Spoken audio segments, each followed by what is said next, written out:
We are in the second level of the dungeon. You just left this room, which was a mage Trenzia, her laboratory. The floor was covered in these copper tiles, and she electrified them, and had quite a challenge going on there. I think you even fought another flesh golem. And then you found this little connecting tunnel, a little chute, and came out here. And I believe then you did a battle with the gibbering mouther, and that is where we left off. So this little, obviously, you're seeing the new and improved map.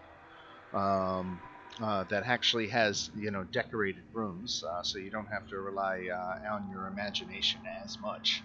And you can see a red stone altar covered with small dirty handprints standing in this northern alcove. The altar is a 3-foot tall, 500-pound tapered block of dark red stone,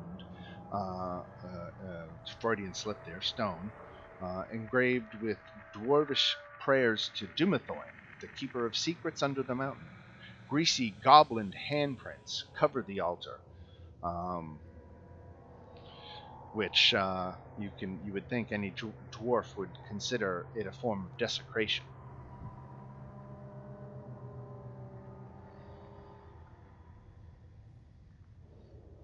Hey, Dan, I can only see the room that we're in, by the way.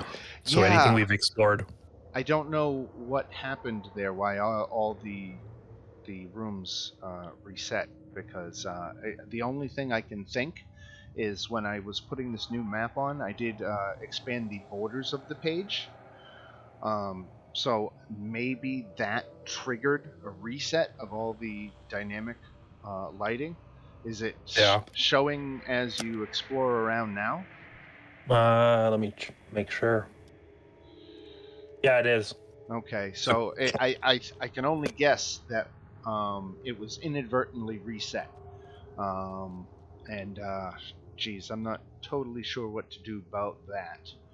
Can you take us on a little tour of where we've been? Yeah, I guess if you have the patience for it. Let's see. So, as it turns out, my habit of posting your progress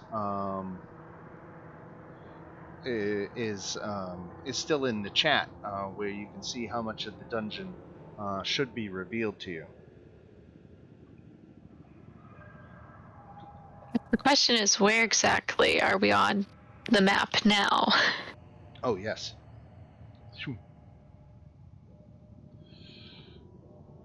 Do you see it now? I see the old map, but I don't know where.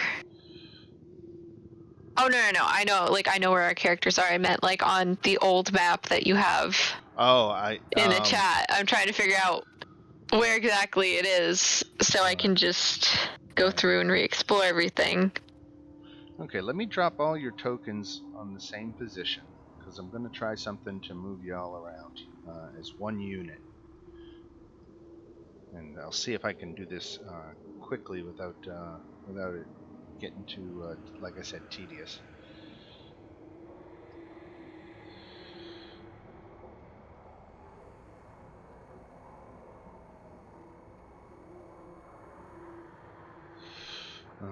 Okay.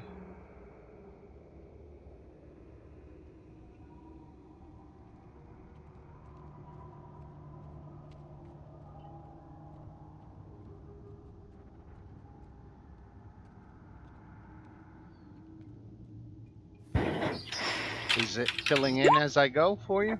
Yep. Okay, good. Hey, I'm back. All right, welcome. I'm just doing a little tour because of the dynamic lighting reset. So Yeah. just give us a minute here to...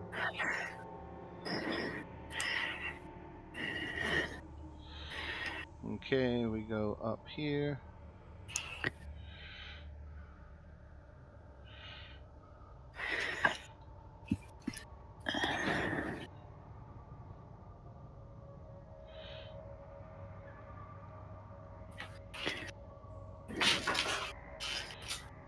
The goblin market, the bugbear's bed.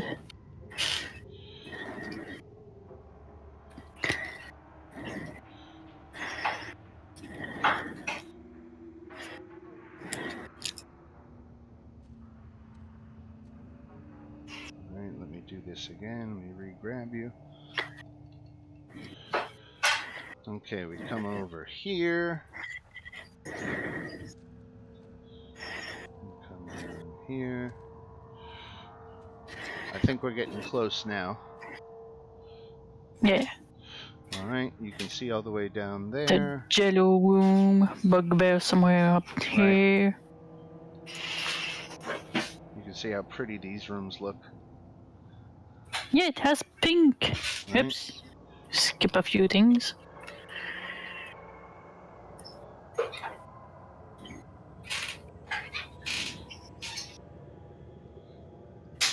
Beautiful. Let's see, alright. Up here around the corner.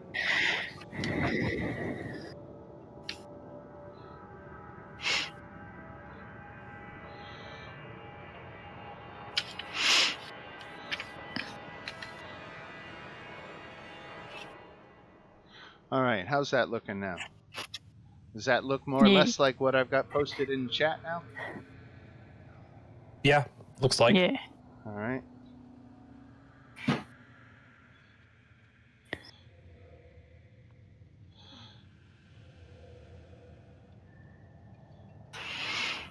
Alright. I'm going to go down here. I'm going to reselect everybody and drop them right on there. Alright. Let's take a look. Now for me, personally, the dynamic, tracking which rooms you have been in didn't work for me at all. But as long as you guys can see it, that's the more important thing. Oh, yeah, I can just make a little dot of where we were. Right. Where we've been.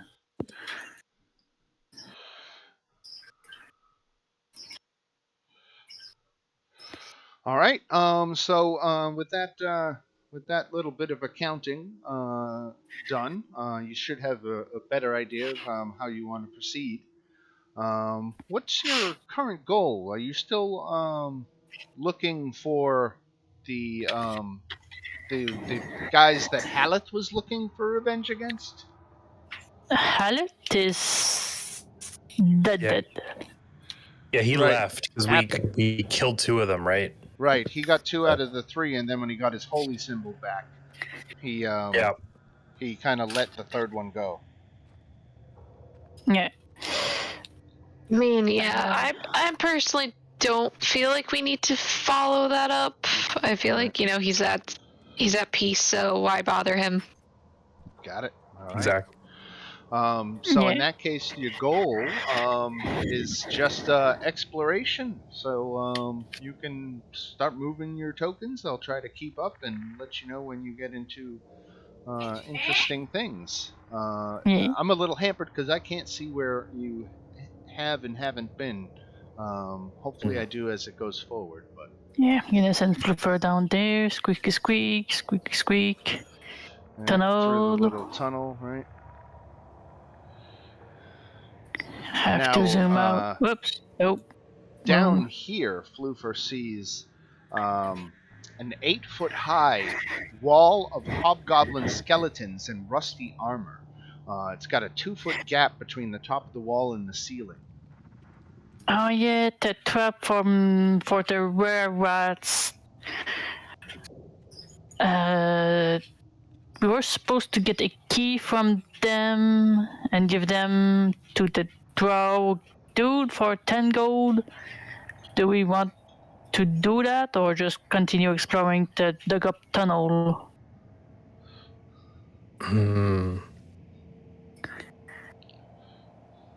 I'm honestly kind of forgetting what we did last week, so I'm willing to follow whatever you guys want. I was about to say, I kind of want to just find the key because currently, that's the only thing we have going for this level beyond just finding the next floor down. And it was somewhat implied by the DM that it's better to have this person as an ally than as an enemy. So. Which one? Our drow friend and his group of companions. Is that the dude who looks like a spider? Yeah. Yeah. Okay, all right. See, the other group killed them. That's what I mean. Is that you told us like they got murdered and 2 people died in the process. Right. And so I'm just like, okay, maybe we don't start a fight, especially with 3 people. Right. Bad idea. Well, we did accept the quest just so it doesn't kill us. So do we really want to go to the quest? Because we might find more things more valuable than a stone key and 10 golds if we keep exploring. I think you can do both. Yeah. Really. Yeah.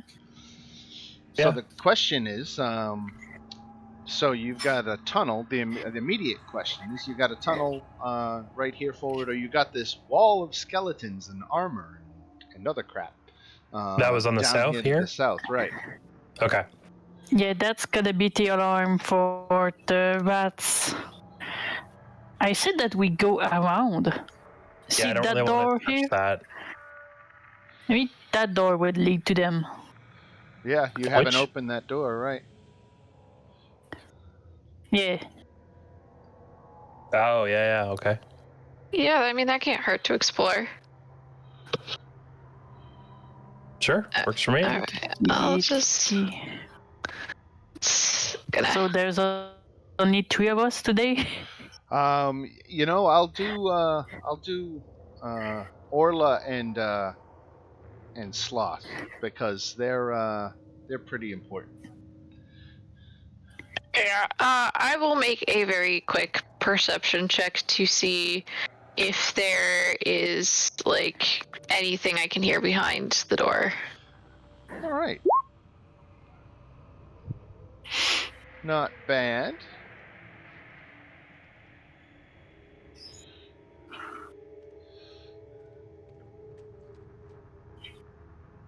Let me contest that against something, just because.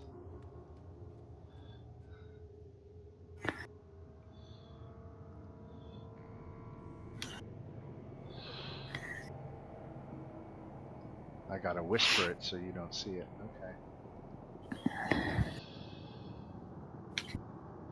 Okay, so you don't hear a thing. Okay. That's lovely. Love that. Alrighty. Well, not hearing shit, I open the door. Very brave of you. Very in character. How would she know? How would she know? Exactly. Yeah, there's nothing there. Right? There's nothing there. Okay. It looks like I'm still blinded. It looks like I'm just seeing the little eye icon. Why were you blinded? It was an effect, I believe, from the fight. Yeah, the gibbering mouth. Gibbering mouth, yeah. So I went blind, and I managed to fumble my way out from crawling along the wall and being like, I can't see shit. I just want to know if that blindness is going to go away, or if it should already. That's why I'm asking. I just realized, right. Can I see anything? Because I should have made that perception roll with disadvantage. Right. Well, you were listening, so you could have made it. Now that you're blind, you got excellent hearing. So. True. But yeah, that is the question. After the fight. Blinding spittle. Okay. Yeah, it only ends until the Mouther's next turn, so you're not blind anymore. Okay. You can take that right. I mean, I could play a blind woman. It's that would be some fun RP of I can't see. This is bullshit. I'm a Twilight Domain cleric. You're our flashlight. You can't be blind. I know. I was about to say I'm the headlights here. Yeah. So, la-di-dee, gonna continue my way. Oh shit. Roll for initiative. They were lying in ambush. 3 ghasts were hunkered down behind the corner, waiting to attack.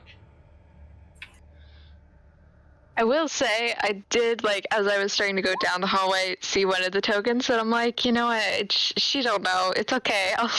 It was a very Eevee moment of me. All right, let's see. I'm gonna introduce Sloth to this fight. We'll just pilot Sloth. Orla commanded Sloth to attack, but she's staying back and having a girlfriend moment with Marista for this fight.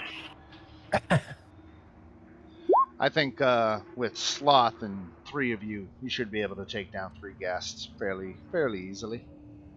Ghast or ghoul? Ghast. Okay. Yeah, I'm seeing some nasty teeth and tongues here. Yep. Great. All right, so Leela, you get to go first. All right, let's see. Damn.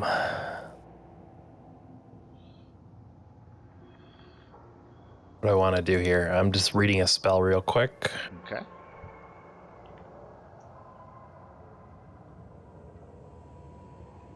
Yeah, this is probably a good idea. I'm going to bless to 3 creatures of your choice. So, well, the 3 of us that are actually here. All right, there you go. That made that easy. Yeah. I'm like, I gotta pick. I'll pick the ones that are actually here.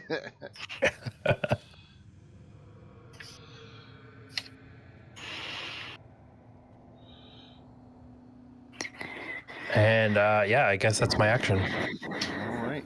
And that's a concentration spell, by the way. Okay, let me mark that. That's Miss Leela concentrating.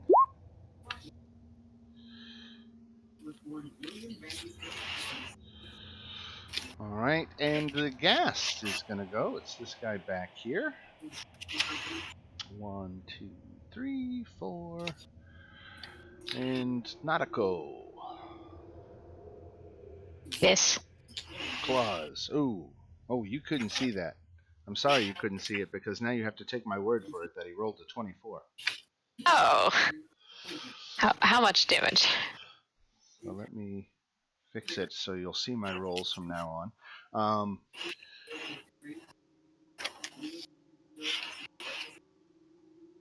So it's 9 slashing damage, and you have to make a Constitution saving throw. Oh, right. The smell. You made your save, so you're not paralyzed. So you just take the 9 damage, and now you get to go. Okay, so I keep forgetting this because I am so not used to doing it. I will use Channel Divinity to turn undead. All right. How does that work mechanically? They've so they have to be wisdom saving throw. Wisdom DC 13. Otherwise if they fail, they have to spend a minute running away until they take damage. Okay. Here comes left to right. So the closest guy makes his, but the other 2 fail. So as soon as it comes their turn, they have to spend it running away. Yep, it says it's turn for 1 minute. Right. Just runs away. This guy, he's okay. Just say something. Okay, no, I don't have any good bonus action spells. All right, very good. You've effectively so this guy up front, wisdom save for him. I'm assuming that's your target, right? Yep, the only Excellent. one that I can see. Right. Okay. So he had hit points missing, so that's 19 damage. Nice. Oh yeah, and that's nice my turn. Damage roll. All right. Sloth is going to 1, 2, 3, 4, 5, 6. Sloth is gonna attack. He gets 2 attacks. He had 2 hits for a total of 30 damage. That guy goes down. This ghast spends his turn running away. And so does his friend. All right, Leela. Okay, now it's time to go in here.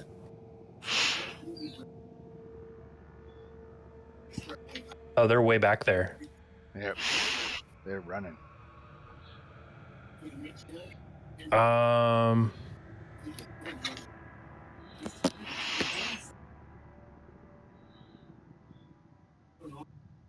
Let's see what I'm kind of out of spell slots. I'm out of hit points. I'm out of basically everything at this point.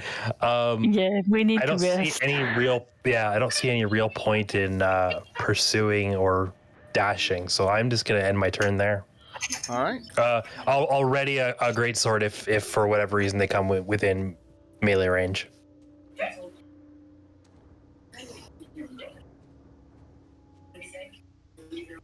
All right.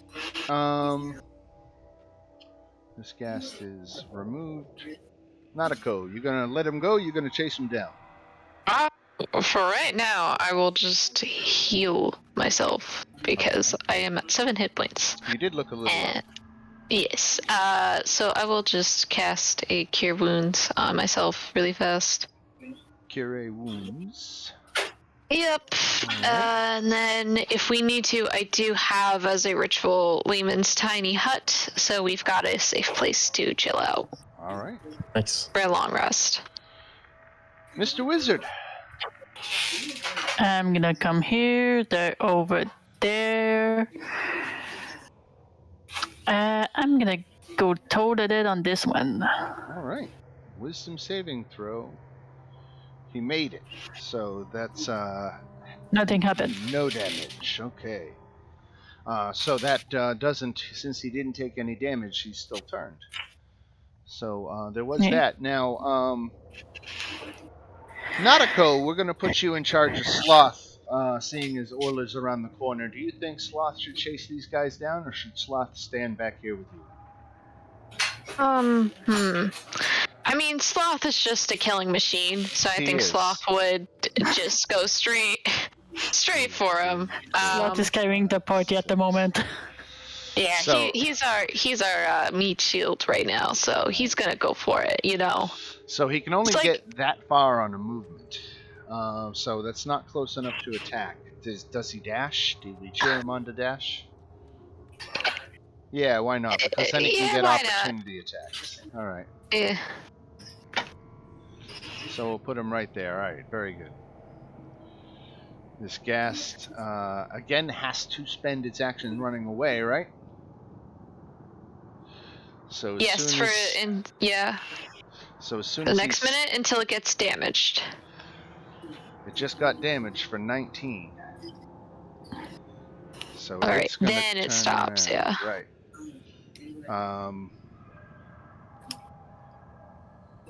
Now he can turn, right? Now that he's taken damage, he can...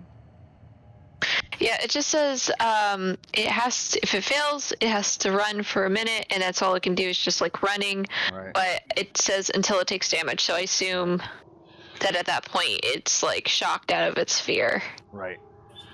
So this one attacks Sloth and does 8 slashing damage. And Sloth has to make a Constitution saving throw, which he's pretty good at. But he made it, so he's all right. This ghast has to run. Now, Sloth has already used his reaction this round, so he can't.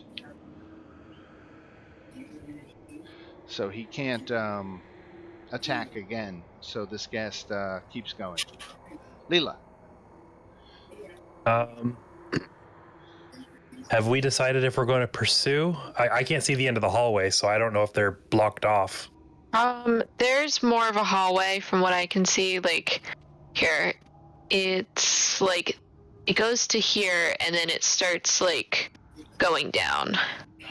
So they do have a place to continue running. Right, they do. As far as I can see right now, like, it looks like there is.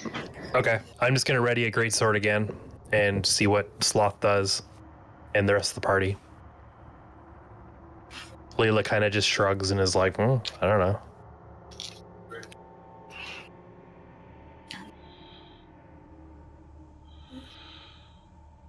All right. So that would take us to Nadako, right? Yeah. Okay. Okay, first things first, I'm gonna walk up to Leela and I'm just gonna hit you with a Cure Wounds really fast. Just like, okay, if you want to chase after them, you're more than welcome to. Like, you look pretty low. All right. If you want me to chase after them, I'm happy to do so. If you want to, but you're low, and I figured this is better than having you in danger. I very much appreciate it. I'm squishy, okay? That's my point. I'm squishy, you're not. I'm gonna keep you healed. Protect me. Sounds good to me. Thank you. Yeah. Alright, D-Man. I can get to here. I see this one and toad it. Alright, here comes the wisdom saving throw. 12, he failed, so he takes 8 points. Yeah. Necrotic. Now, that's necrotic damage. He's resistant to necrotic damage, so he's only going to take 4. Yeah. It's the only damaging cantrip that I have. Right. Alright. I should have picked Eldritch Blast. Anything else? Nope. Alright. Out of spell slot. Sloth is going to do his thing. He misses. Oh, I guess Sloth is starting his turn within 5 feet of this thing, so he's got to do a Constitution saving throw, which he easily made. Okay, but had to make it official. All right, and then he gets another slam attack. 14 hits for 15 damage, and that is enough to bring this one down.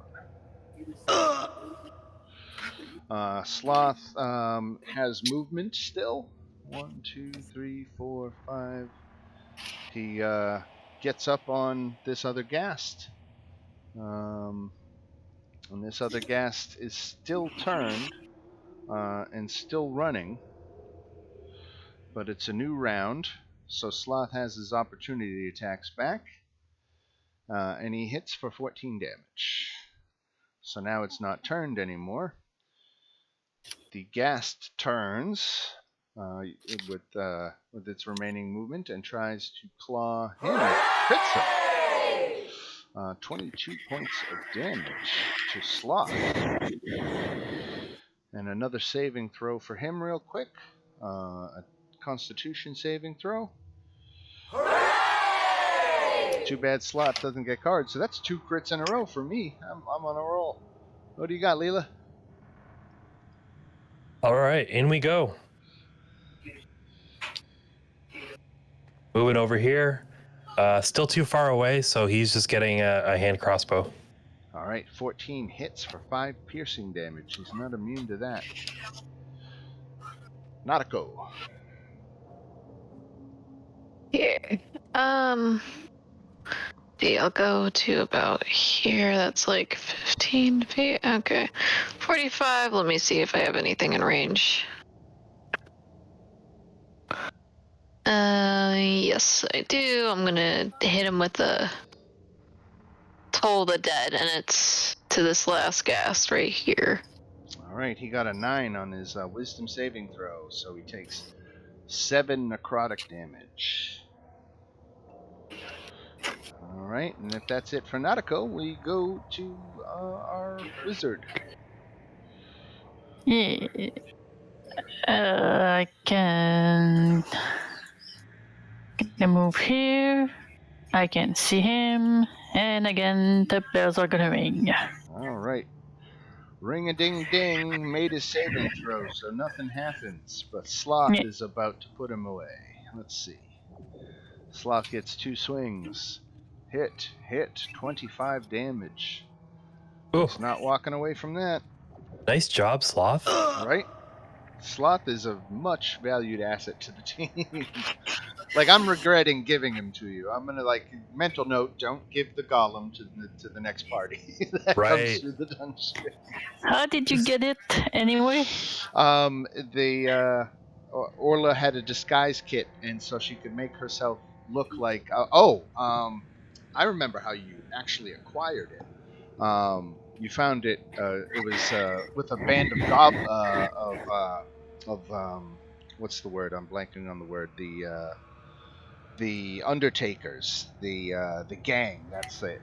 There was a gang, and they had a flesh golem that they were using, and you killed like half the gang outright, and the other half of the gang just were negotiating for their survival.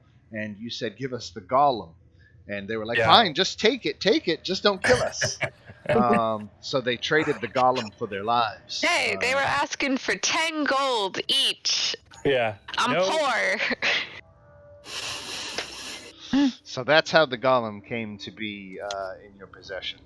Yeah, and it's Orla's buddy because she had the disguise kit and she disguised as one of the goblins. I can't remember. It's it's the golem's original creator. It's just someone who bears a resemblance to that. That's right. Right. So he's our buddy. Orla has an insane performance, like deception. Like it's really astounding how like her plus to those rolls. So that is 300 XP each for that fight. Wow. All right. Yep. I'm gonna have to use calculator because I cannot do math.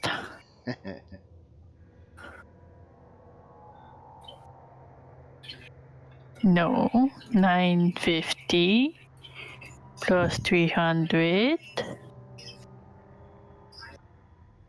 That make more sense.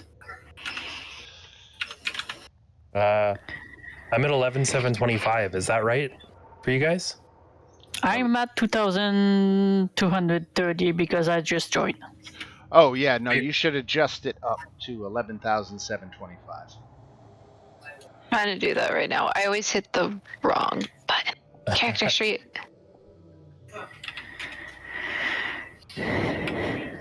So, a little bit about this room. There's an exposed bit of stonework that has a thick vein of copper ore running through it, and a scrap of paper lies on the floor. I'm gonna pick up the paper. Okay. Here in the chat, day 10. With lightning and copper wires, I created a pack of ghouls. Hal was not impressed.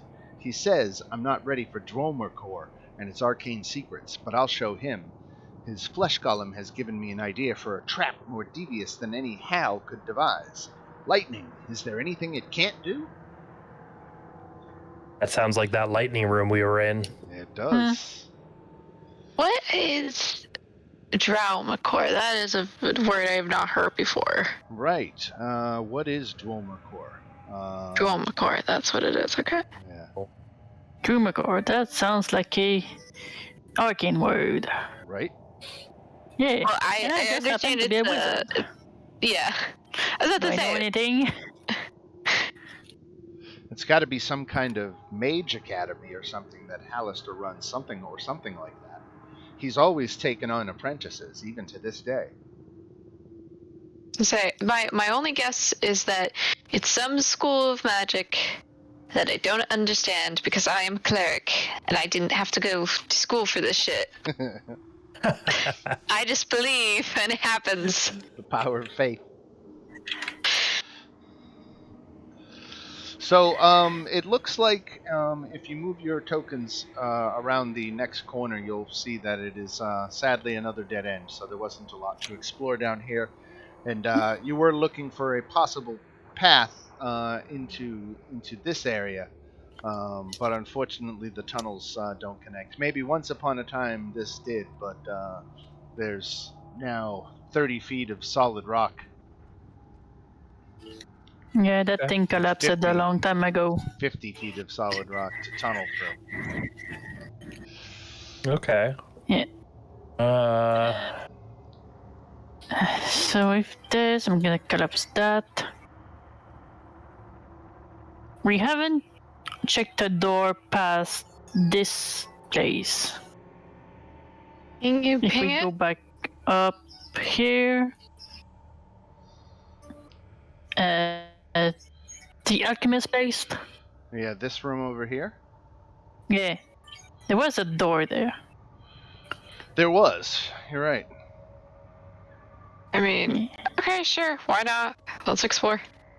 I was about to say, before we do anything else, though, Oh yeah. Would you guys like a long rest? Yeah. Let's get that hut going. Hut. Okay, how about like right here? Works for me. Alright, so I will cast it as a ritual, because I do not have the spell slot otherwise. Where did you went? Oh, okay.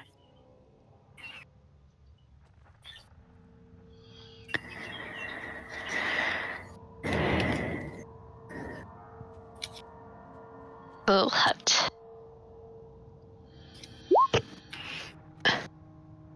Alright, let me move the others up here with you.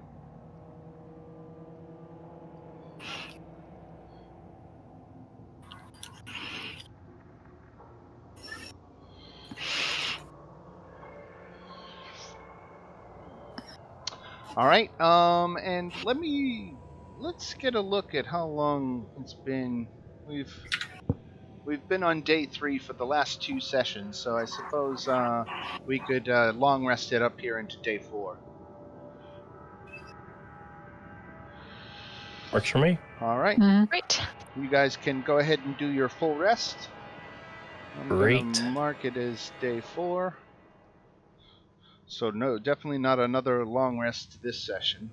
Probably not next session either.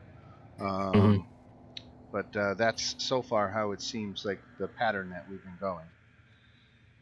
It was like we do 2 a day takes 2 sessions. And we're still on level 2. Outside Trenzia's laboratory. So you can hear crackling electricity coming from the next room again. You had bested Trenzia and her golem, but it would seem that Trenzia has rematerialized. I put her in a different room. Oh, that's right. Where did you put her?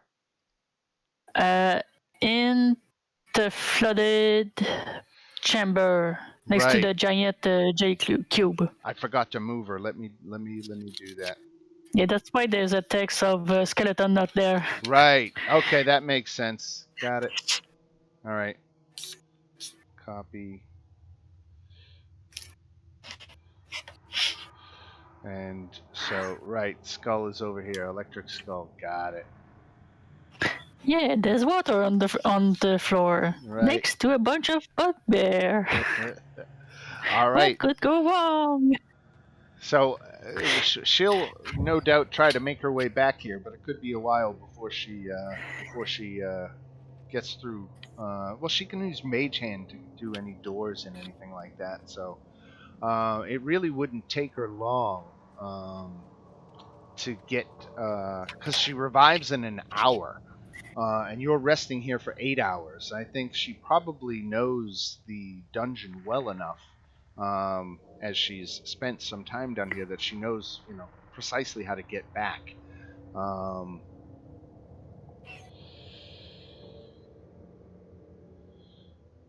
So we're gonna say that during your rest, she made the trip back. So she's now in the next room, but she's doing her thing and hasn't come through the door to disturb you. Good. Seems like she's probably even unaware of your presence, and she just went back to her experimenting. Yeah, let's keep it like that. All right. So again, the room that you're in has these 12 sealed wooden barrels, covered in dust. I don't even know if they're represented on our map here. It's a little crowded in here, but I don't see barrels. That's disappointing that they don't have them. But there are 12 sealed barrels covered in dust resting against the walls. Can I move one around to see if it's loose?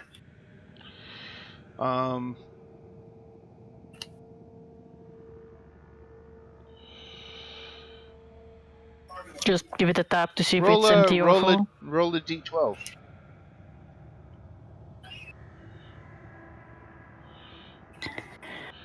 All right. So the barrel that you poked contains a fist-sized chunk of copper ore that is worth 50 gold. But that's what that barrel had in it.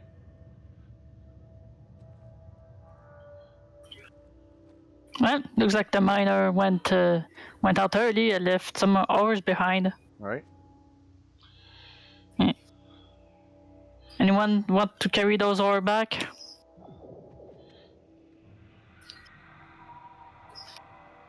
I'm trying to differentiate between the parties between the two games. Is this the party that has the bag of holding? Yes. Okay.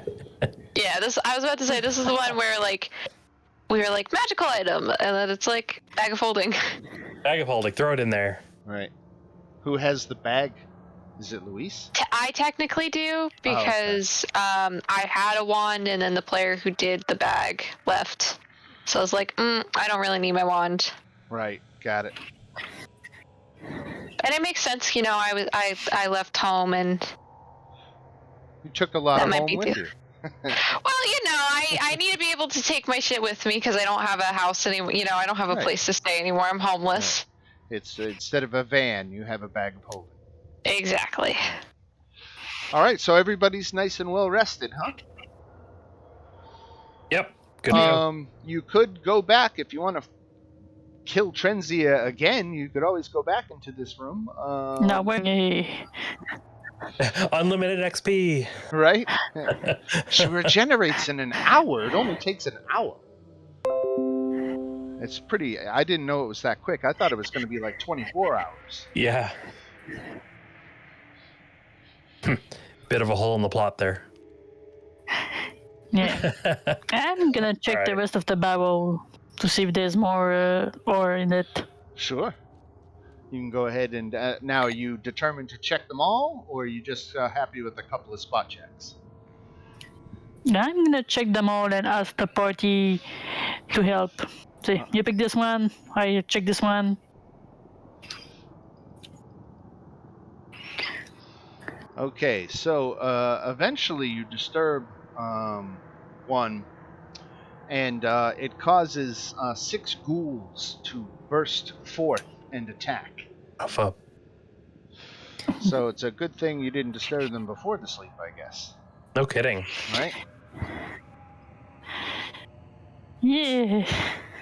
Although, what's to stop you from popping up a tiny hut during the middle of a combat? Is there any 10 minutes ritual to cast? It's a ritual? Right. I was about to say I can do it as a ritual, or I can do it as... I can cast it as a spell. I do have the spell slot for it. It just takes a minute to cast, though. Oh, so you could be waiting a while. Got it. Good to know. Game creators thought of that. Right. So, all right, so we got 6 ghouls. I'm going to roll initiative for them. Why did I check the barrel? Just don't check the crates in Curse of Strahd. Oh, I did check the crate, and we did not wake up the spawn. Well, one time we did, and with the other party, we just stacked stuff in there and stabbed them through the crate. You see, we did, and we thought we were going in like, oh yeah, like, you know, we're hot shit, we've got this. Oh, we got our ass kicked. Dan could have he should have TPK'd us, but instead he's like, no, 1 player death, this is hard enough, I'm not gonna wipe the rest of you out.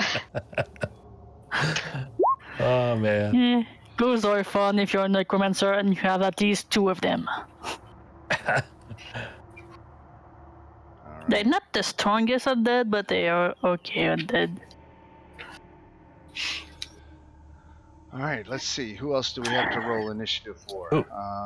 Who is this, and why are they upside down? That's me. That's Donovan. He turned himself upside down. I'm on the ceiling. He's like 50 cent. He's like 50 Cent. How high is the ceiling? Usually, as a rule of thumb, the ceilings are as wide as the room or the ceilings are as high as the room is wide. So this one would have 25-foot ceilings. Okay. So let's see. We got Donovan, Sloth, 1, 2, 3. We didn't get Nautico. I rolled. I don't know why I didn't. Oh, okay. Let me add you. Nautico. Oh, okay. It said got my a token 2. wasn't selected when I did the roll, but I got a 2, so it was very bad. 2. Now I'm in. 2, 2, 2, 2, 2. And you got a red card because that's a D20 roll. I did take that red card for that very What poor is that? initiative roll. 1d4 after a saving throw. Okay. Oh, yeah. Ooh, gonna be some saving throws. All right. Let's see. All right, and I'm gonna. You know what? Screw it. This deserves some battle music. All right.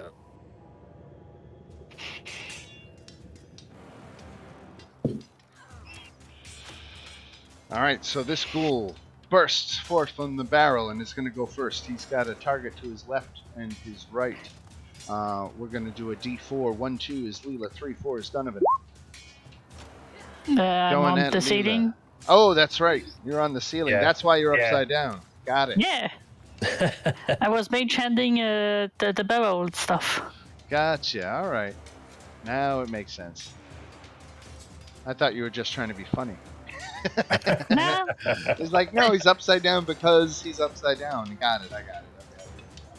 All right. So the ghoul only has one target, really. Yep. What is this one? Who's this? Oh, that's Floofer, and he's up there with you. Right? Yeah, he's on my shoulder, dangling down. Right. All right. So Leela with the claws. An 8 missed. I'm going to change it so you can see. All right. And this ghoul over here is going to come running out. It's going to get you into flanking.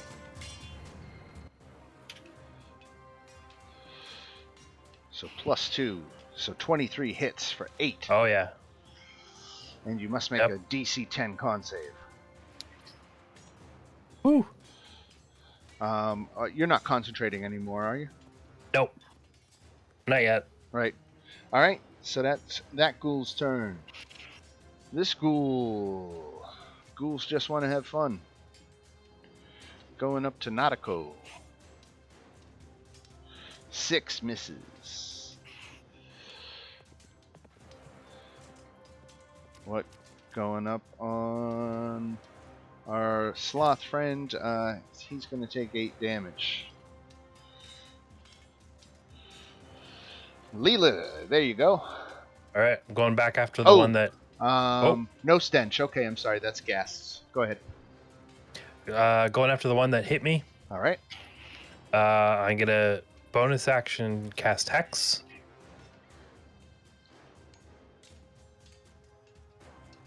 Let me fix that on my sheet. Concentrating. Okay. And then I'm going after him with the greatsword. That's ugly. And the second attack, I'm turning that off. There we go. Should have left it on. All right. All right. So that's 8 and 6, 14 damage. Yep. No necrotic resistance here, so 14. Very All good. Right. Very good, Leela. Oh, I'm gonna throw a divine smite on there too. Why not? 3 more radiant damage. All right. This guy here is going to attack poor Sloth and hits for 8 slashing. And then we go to Dancing on the Ceiling Donovan. Yeah, this one that got hurt. Told the dead. Told the dead. No necrotic resistance here. Just a saving throw that doesn't cut the mustard, so it takes 15. Yeah. Boom. Down he goes. Nice. One down. 5 to go. 5 to go. Anything else? Nope, that's it. All right. This ghoul here, he's gonna run up on. They're trying to beat up that poor golem. And they're hitting him. It wouldn't be too bad if I killed the golem while Orla was away. That'll teach her. Yeah, you'd be happy about that. She'll I be think like, Orla would be upset. I think she would, but it would be a lesson. You know, you choose tap dancing over us. This is the things that Right. happen. All right. So poor guy is getting beat down. Nautical. All right. Let's see. First things first. Let me go to my bonus action. So I'll cast Spiritual Weapon just to give myself some backup here. I'm gonna put it here. Where is it? I missed the ping. I was looking up the Oh, art. no problem. So it's gonna be on this side. Got it. I don't think that's not considered flanking, right? Nope. You know what? I don't think so, but I'm going to give it a quick Google search. Spiritual weapon flanking. I have to ask, you know, No, in case it is. Flanking is with a creature. That thing is a magical effect. Yeah, absolutely right. And Yeah, the makes quick sense. Google search said the spiritual weapon is not a person, a character, or an ally. It's a spell effect. It does not. Gotcha. It does not No take problem. attacks of opportunity or flank. I see. It Yeah, okay. cannot be attacked either. Right. So, okay. Does a 13 hit? It does. Nice. Okay, I will do that as well as pulling out my own mace and hitting it. So it's a double whammy on both ends. 13. Okay. He is affected as such. Sloth. Which direction is he going to attack in? He's going to attack straight up. And he gets 2 attacks. Slam. 2 slams, 2 hits, 30 damage. Wow. With 2 crushing blows. Down goes the ghoul. This ghoul up here really has got himself 1 target in Leela. 6 misses. This guy no more. Going to Nautico. 5 misses. And me.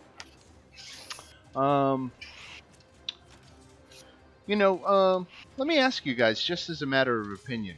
I kind of tend to run combats a lot of times with a speed, kind of like I could, and the reason is I don't want to make anybody wait too long for their turn. Do you think it's? Would you like it slow and more descriptive, or do you like it kind of more the action pace? Yeah, I prefer faster personally. I prefer faster. Right. I know there's not that many of us tonight, Right. but Right. personally, I'm not a I big fan of combat, so just take the number, be done with it. Get it done faster. Okay, all right. Yeah. As long as everybody's in Just- agreement, yeah. I didn't want to, especially when we got 6-7 people going on. I like Yeah. I kind of run it as a auctioneer. I'm kind of like, okay, you got to 500. Yeah. Yeah. Not trying to RP during combat kind Right. of thing. Right. Yeah. yeah, I was about to say, like, my ADHD can't handle that. Like, It's just too much. there's a reason why I cannot watch Critical Role. Right. I Can't just, do it. I respect them, and Yeah. anyone who can sit through that, I cannot. But the Adventure Zone, like all those podcasts where like they do kind of like get their little zings and that's it. Like Right. Yeah. that's more my speed. Right. Right. Mm. I'm with think you. I think as a Yeah. DM, my strength is in the tactical. I do love storytelling elements. Curse of Strahd has plenty of storytelling elements, and I love tons. some of the stuff in that. But this adventure is definitely just a big dungeon crawl. It's a crawl. It's Yeah. a way to test yourself, really. Yeah. You got to know that going in. Right. If you're expecting this campaign to be heavy RP, you're going to be disappointed. Right. All right. Well, with all that said, Leela, it is your turn. All right. I'm going to bonus action move my hex to this guy. All right. Doesn't count as flanking because she's on the ceiling. Is that right? That's Yeah. correct. Right. She's too All far right. away. Yeah. Okay, cool. Excuse me. I was guessing. Oh yeah, nice. 21 for 19 damage. Boom. Oh, that's not dead, huh? Okay, well he's getting Yeah. another one then. And 13 hits for 18 more. Down he goes. Nice. All That's my right. turn. Now I got another ghoul coming up here. Let's see, what's he doing? He's right here in the center. He's right around. I'm gonna kill that golem. 12 hits. The golem's got a crap armor class. 4 points of damage, and then Mr. Upside Down. What you got? Yeah, I'm looking at this one who's fucked up. All right. Ring the bell. Ding, ding, ding. Here comes the dead ghoul. Yeah. Down he goes. What does that leave us with? 2 left. You guys are tearing through these guys like a knife through warm butter. This guy is out of the order, and there's Nautico. Okay, with him down, I will move my weapon here. All right.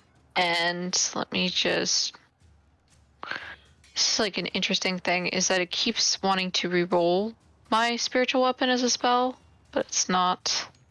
But that's how you make the attack roll, right? Well, it's like... It says that it lasts for a minute, Right. so I have to like keep re-rolling it as if like... When I do it on roll 20, it counts as like, oh, I'm recasting it. Right.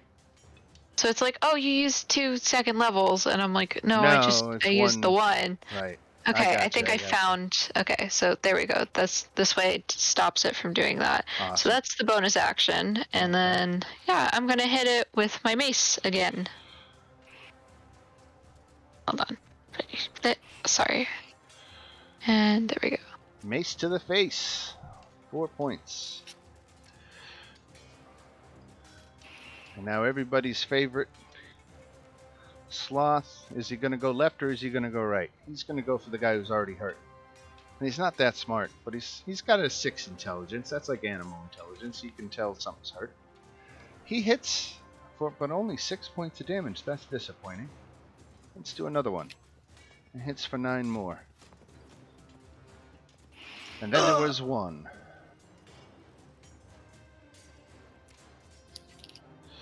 And he is attacking. And hitting. Oh wait, no, that's the flesh golem. Damn it. Alright, the ghoul with the claws. Nice. 14 damage on Sloth. Sloth is down to 21 hit points. Constitution saving throw against the paralysis, and he made it. Alright, Leela. Okay.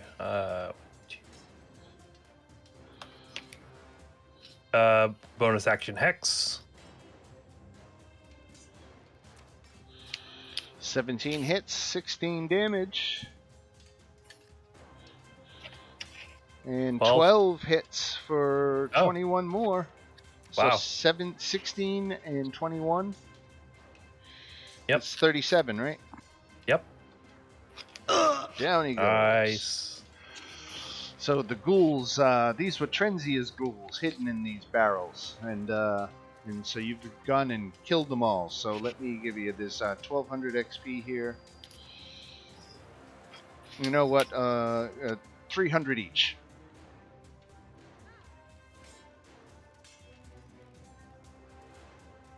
Yeah. All right, and that hazard is clear. Now, you found 2 more chunks of copper ore in the other barrels, but there were the total count was 3 empty barrels, 3 barrels with the copper, and the 6 remaining barrels each had a ghoul crammed inside.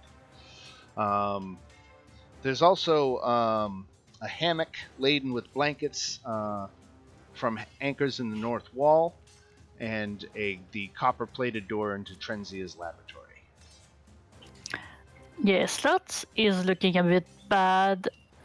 I'm thinking of just going around Trezia's lair and have Slot stand on the pressure plate, and maybe she's gonna heal him because flesh golem. Ooh. Send him into the room? Yeah, not kill Trezia, but yeah, just get regen from the plate, if that work. It's not a terrible idea. So what do you think? Do we order Sloth into the electrical room? Yeah, I remember last battle that he was getting healed with the other golem. Right. So it's not like, it'll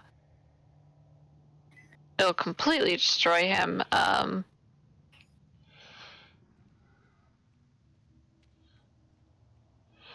Here's the thing. Trenzia would recognize the golem and know it's not her golem. And so she might assume and come in after you. You could end up fighting her again if you go through that copper-plated door. No, we're not going through that copper plate. We're going the long way around. Oh yeah, she does. She did know. Oh, I see. Got it. Yeah, she did see the golem before. Right. Yeah, they're not manufacture the clone of each other. Nope. Okay, so do I have lightning spell? Well, I know for a fact that Orla does. Oh yeah, doesn't she have like shocking grasp? Right. She's got a cantrip that if she were to take 10 to 15 minutes, she could just cantrip him back to full health. But that's not what I want to do. Or we could just have Slot make noise at the door and hope that she electrocute the door without knowing that it's Slot. Right. Well, let's. Orla definitely, when she was here, to be fair, she would always charge up the golem after the fight. I was kind of hoping that the golem would die, but since you guys are making an attempt to really keep him alive, I have to respect that. And I'm just going to put him back to full health. Maybe next time. Yep. You'll get him next time. One of these battles, he'll Uh-huh. I'll go through all of his hit points before you have a chance to heal him, and then he'll Well, be dead. Well, he's not going to level up, so it's only a matter of time. Right? Yeah. It's true. It's true. For now. Wait till For now, he's level very useful, 7. okay? He's gonna get one shot at something. And until Luis comes back, we don't really have a, beyond. Well, actually, no, Leela, you're mainly warlock with some paladin, or is it mostly paladin with like? Probably the other way around. So it's mostly warlock, and then like 1 or 2 levels paladin. I'm 3 warlock paladin too, but I would say I'm closer to paladin than warlock. Okay, my point being like, are you squishy or are you not squishy? Is my question. Right now, I've all you got, but yeah, Luis is definitely stronger than I am. Yeah, I'm 1 level Hexblade, and the rest of. Oh, I'm a necromancer in this one, not a war mage. So, just as a note to you guys, Super because squish. what I told Bob, who plays Luis, I told him that rather than open up the game to another new player, because he won't be able to come for 2 months, I'm just going to save his spot for him. Because he played all Curse of Strahd with us last year. He's going to be available in like 6 weeks, and this campaign could end up taking months and months and months and months. So I'm not gonna, if he's busy the next 6 weeks, I'm just gonna hold his spot for him. Works for me. I like having him. Right. I was about to say, I was happy for him, but I'm also like, no, don't go. Right. Exactly. Right.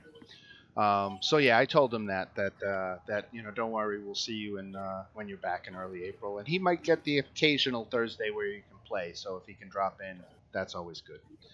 But okay, enough about all that stuff. You've got your golem healed up. You got you've got a neighbor in the next room. Where would you like to go now? We did talk about exploring this one. The door at the left. All the way over here. Yeah, you're not too far from it now. Yeah. Do I have that right? Where I'm pinging? Right? Okay. There's a dot here. So There's no this room is an here. abandoned laboratory filled with dusty tables and cauldrons. Piled atop the tables are alchemical tools and equipment, ancient to the point of being unusable. But this room at the end is a decrepit kitchen that contains an oven range, a washing basin, and a hearth bearing a covered cookpot. Shelves filled with pots, pans, and cooking tools. Yeah. I'm gonna send Fluffer to listen at the door. Where is Fluffer? Yep. Stop. Fluffer sheet. Ta-da. Wisdom. All right. So, coming into the kitchen, there,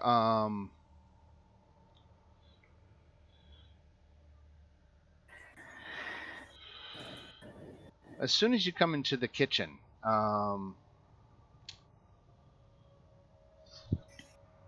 where does it say? All right. So 3 pans come off the rack and begin flying about the room. Actually, 4 of them. They appeared to be moving randomly at first, but they clearly are beginning to target you. Mechanically, they get treated the same as flying swords, but these are, in fact, flying pans that do bludgeoning damage instead of the slashing damage. So again, we can roll for initiative.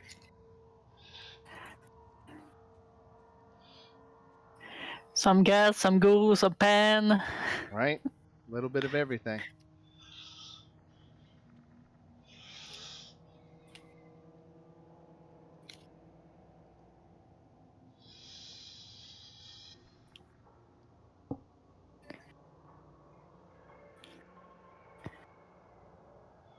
All right, who do we got? We got Nautico in there. We got Donovan. We got Leela. Did I not move any of the others? No. All right. Marista hopefully will be joining us sometime in the next 15 minutes or so, so that will be good. And of course, we still got Sloth. I'm going to move you, Nautico. Phew. Get the gang all up here. All right. Okay, so Sloth was definitely closer. We'll put him in the initiative order. So there's 1, 2. Yep, we got 4 with Sloth, so we will run with that. If Marista shows up, we'll drop her in too. But going first is this flying sword, which does fly up to the top of the 20-foot ceiling in this room, and attacks poor Donovan. And hits. Does an 18 hit? I should say. 18. Yeah, that's gonna hit. Okay. That's gonna hit. 9 slashing damage. Okay. All right. And this flying sword over here. Okay, this one here is gonna come down at Sloth. And I think that hits Sloth for 2 damage. And then we go Donovan. Yeah, the one right next to me. Totally dead. Right next to you, till the dead. Okay. Yeah. That is a wisdom saving throw. It is -3 to wisdom. Yeah. All right. So 10 points of damage. Because he was not previously damaged, but he is now. All right. And then if that's it for Donovan, then we go to this flying sword, who's going to, let's see, 1, 2, going after the golem. Hits for 5. All right, nautical.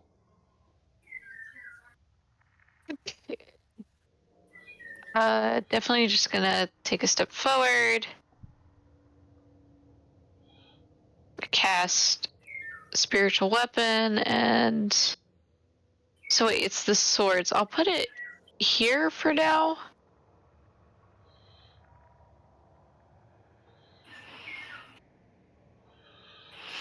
If you saw where I was pinging. Nope. Sorry, I missed it.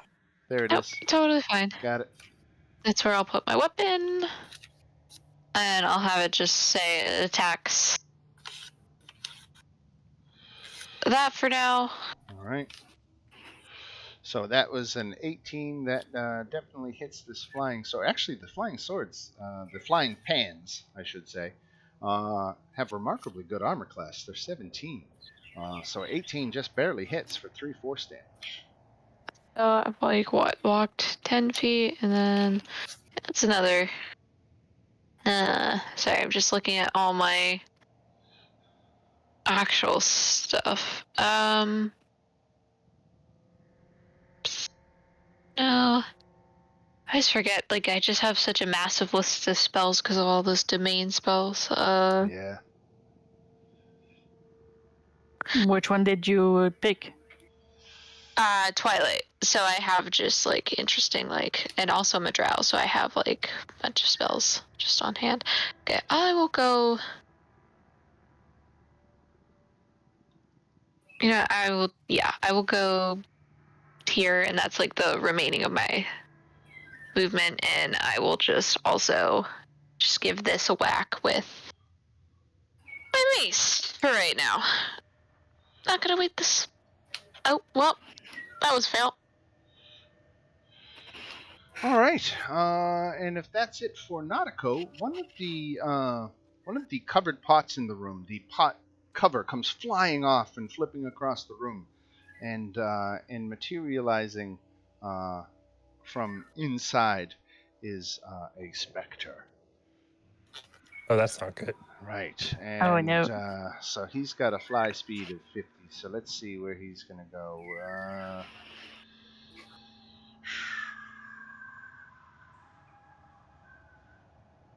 Let's randomize it. Okay, so 1, 2, Floofer, 3, 4, Donovan, 5, 6 is what's his name? Sloth. 5, 6 going after Sloth. Hitting him with the life drain. Hits for 13 necrotic damage.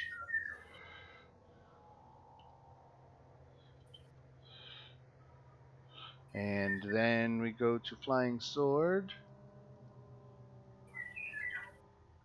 Who's out, man? Flying Sword. Let's make a perception check to see if this thing even notices Floofer. Alright, so it did. So it's going to attack. Poor Floofer. I think he missed. Thank God.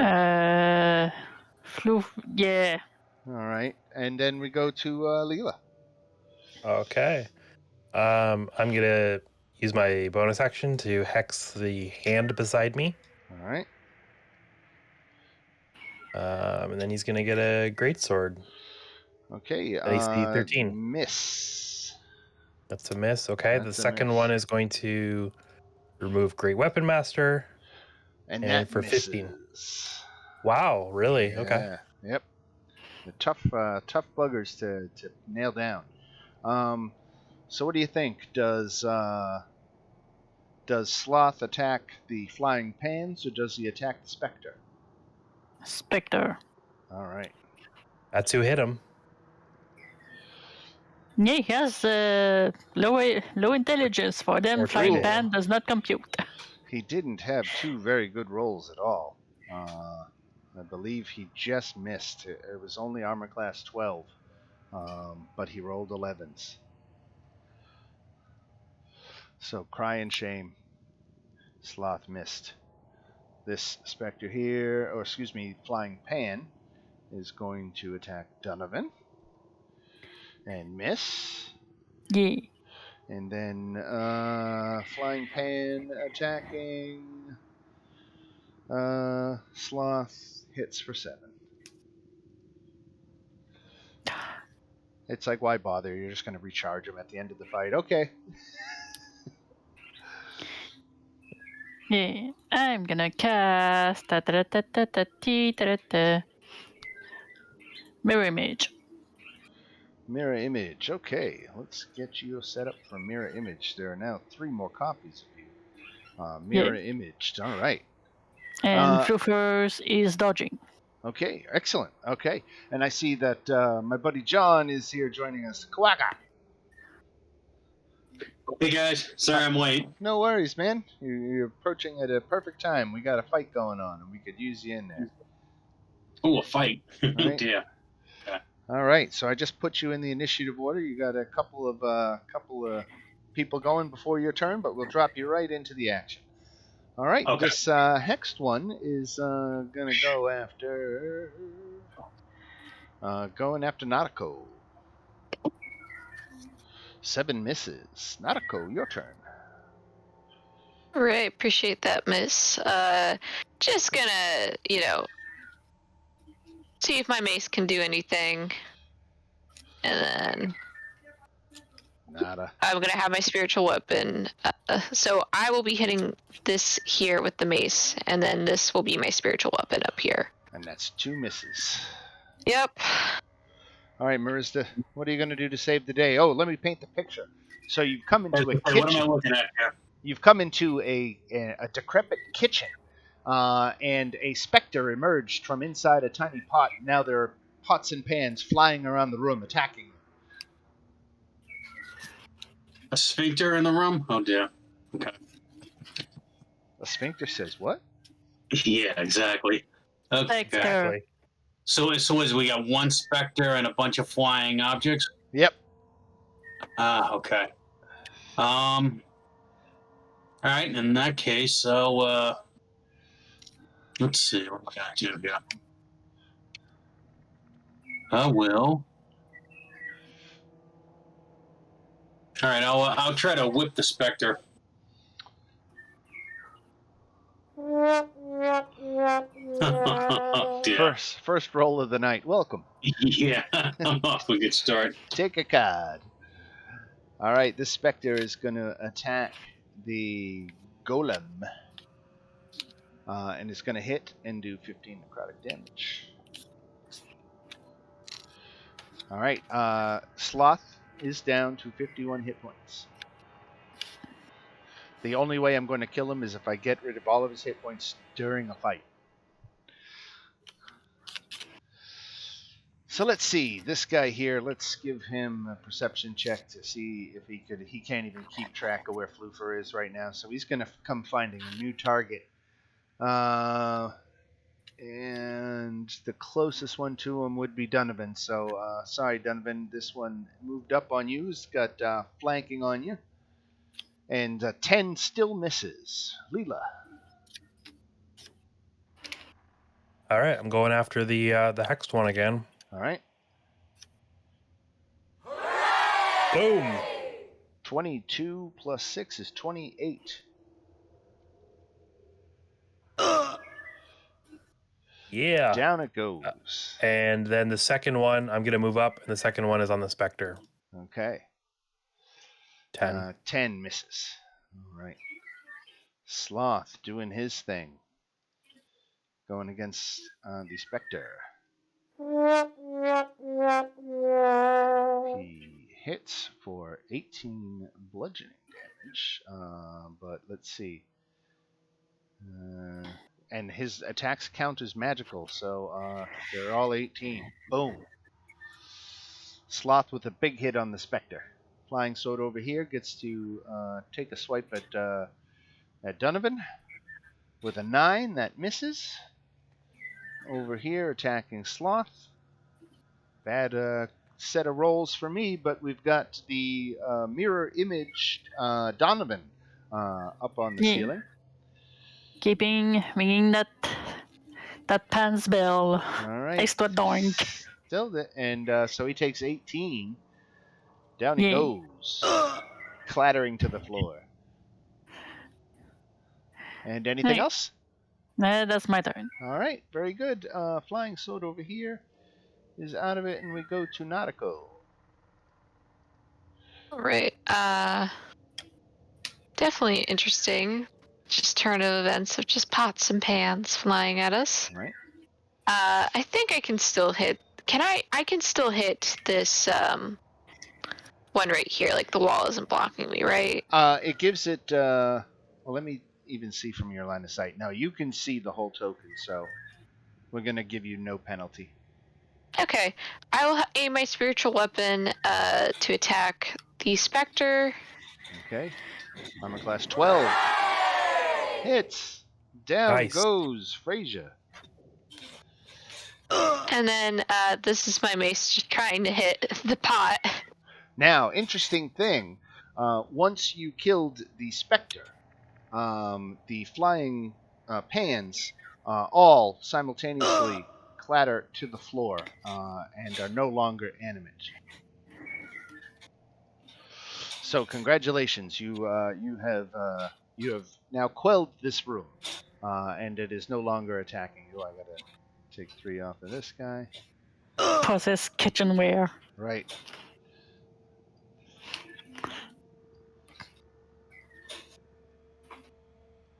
So there was 4 of these things. So 200 for them, and then 200 specters, 400. That's 75 XP each. 75, right? Yep. Okay.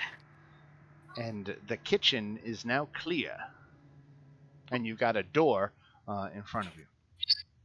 So where's everyone at for XP? 12,100.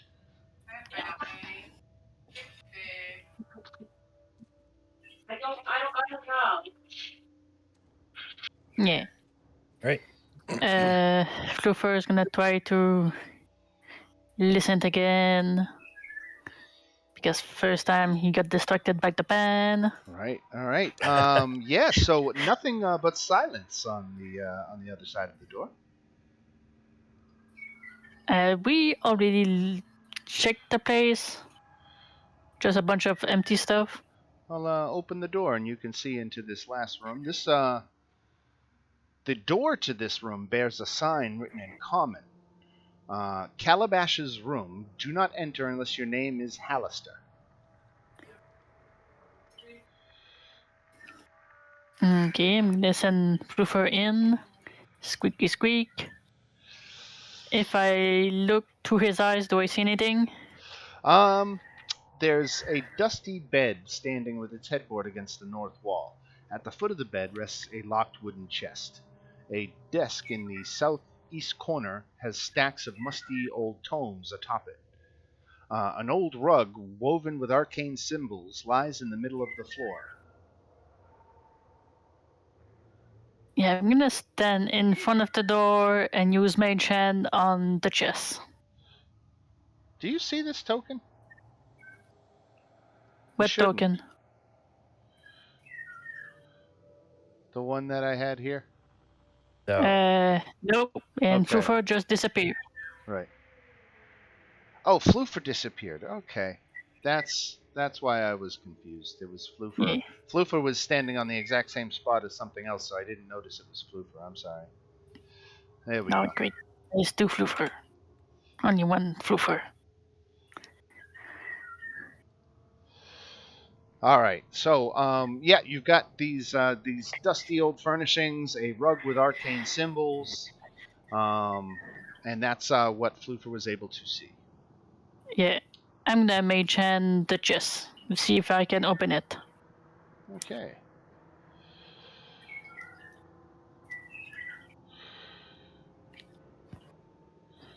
Okay, so the wooden chest is of solid construction, and its steel lock, has a steel lock. Picking the lock requires thieves' tools and a DC 15 dexterity check. Anyone has Thief Tool that I can use? Because my guess, that rug is gonna come alive if we step in it. I don't have thieves' tools. No. We don't have a part rogue in the wait. party at all, do we?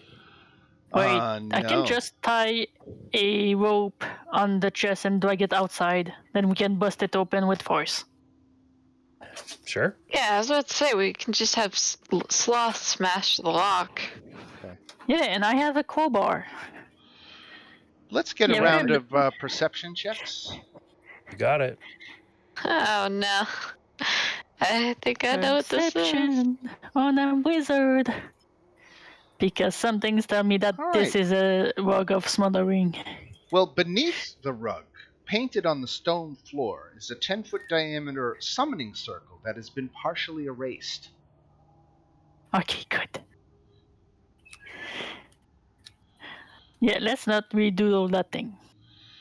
Just attach a rope to the chest, drag the chest out, crowbar it open. Anybody trained in Arcana? The wizard. I am as well. You can make a roll if you're trained.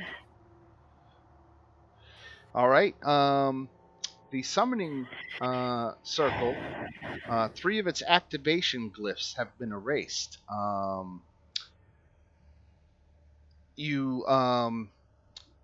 Marizda in particular, think you could reconstruct the circle if you used either blood or paint. It would probably take a couple minutes, but you could restore this summoning circle if you wanted.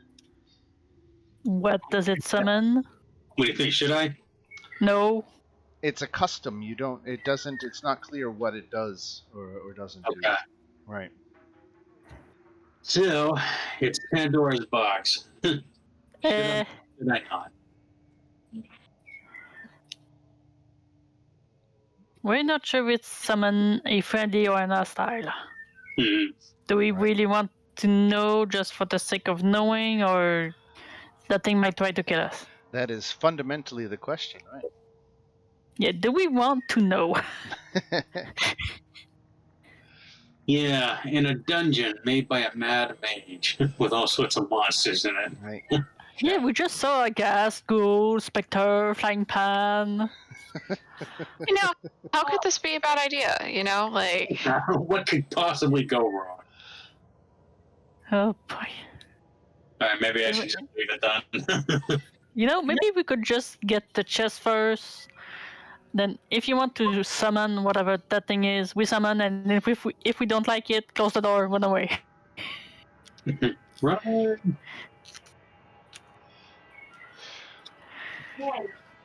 All right, so you've got this locked wooden chest, and in an incomplete summoning circle. That is what is in this room.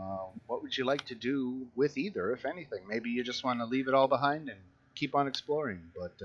But that's what you got.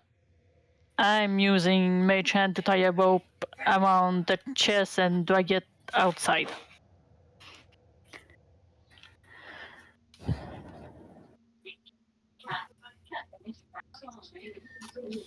All right, so you you drag the chest outside.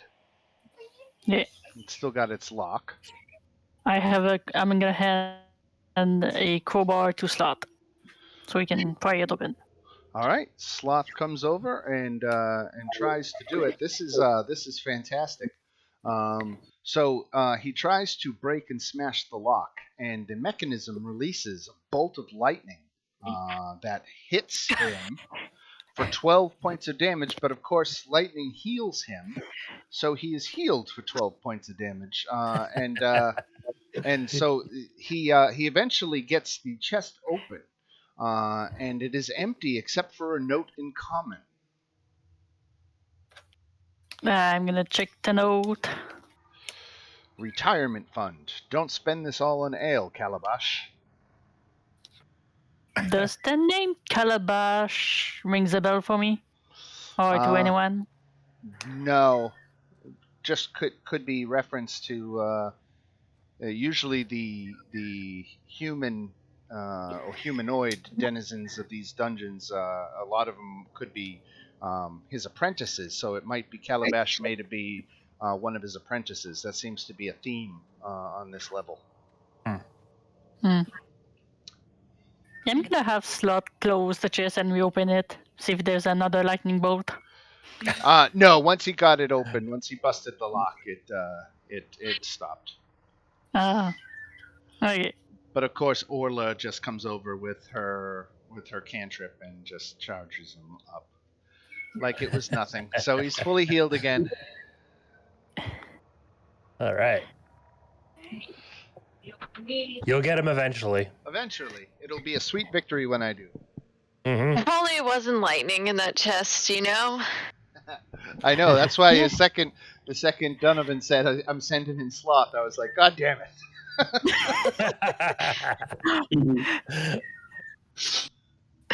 Oh man. Yeah. All Okay, right, so you've come to a dead end of sorts here. If you're not going to tempt fate by messing with that summoning circle, it looks like you've come to another dead end in the dungeon. Yeah, I'm gonna check the desk for paper and stuff. If there's any spell scroll. The desk has That could 20 be- old books on it. Each book is blank and can be sold for 10 gold pieces. Gonna hand those over. 30 book. 20 books sold. Yep. Yeah, that's a good sell. 200 gold, right? Yeah. That's more than the stone key. Who's in charge of the party loot? I don't know that we had somebody specific designated Yeah. for it. All You right. can just open it up and dump it in. Okay, I'm gonna put it there. Very good. Blank books. There you go.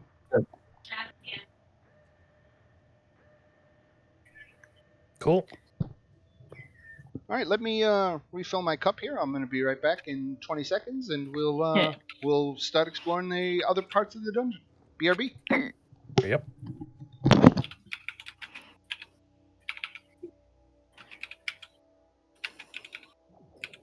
Cool.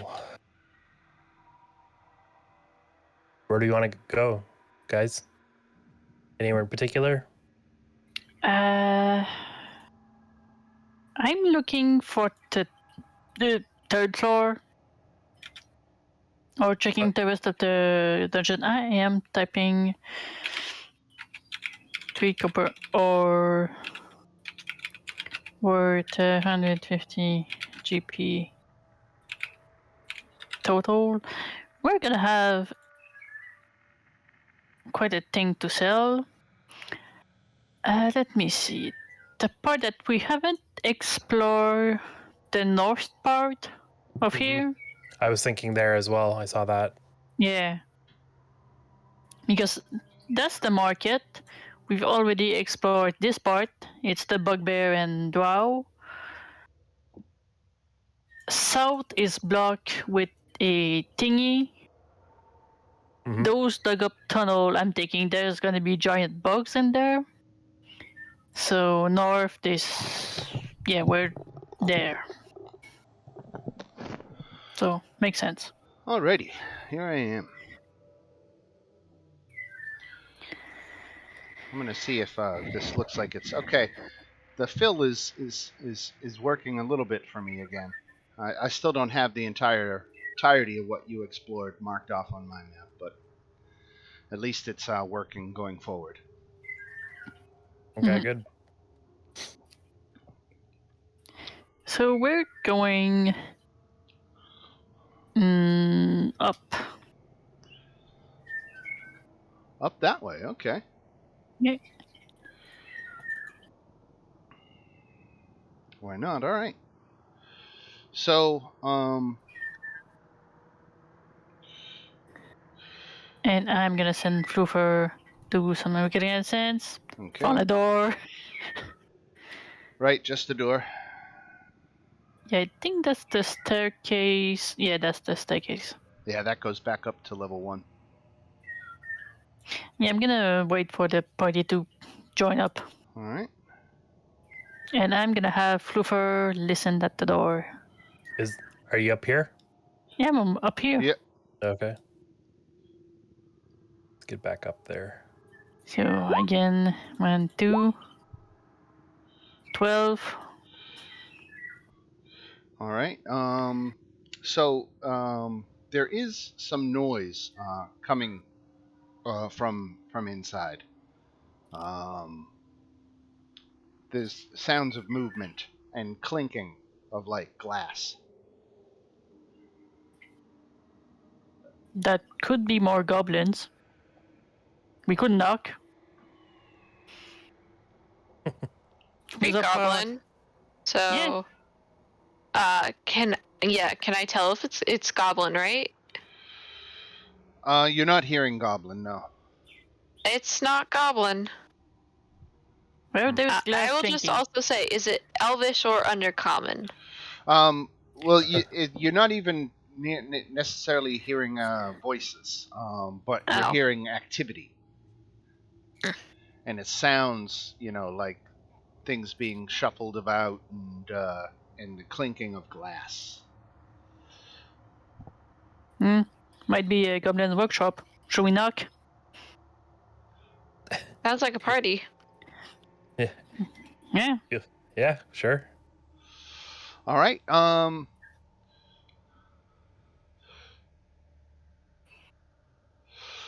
There's no response to your knock, but you notice that the door is very hard to open.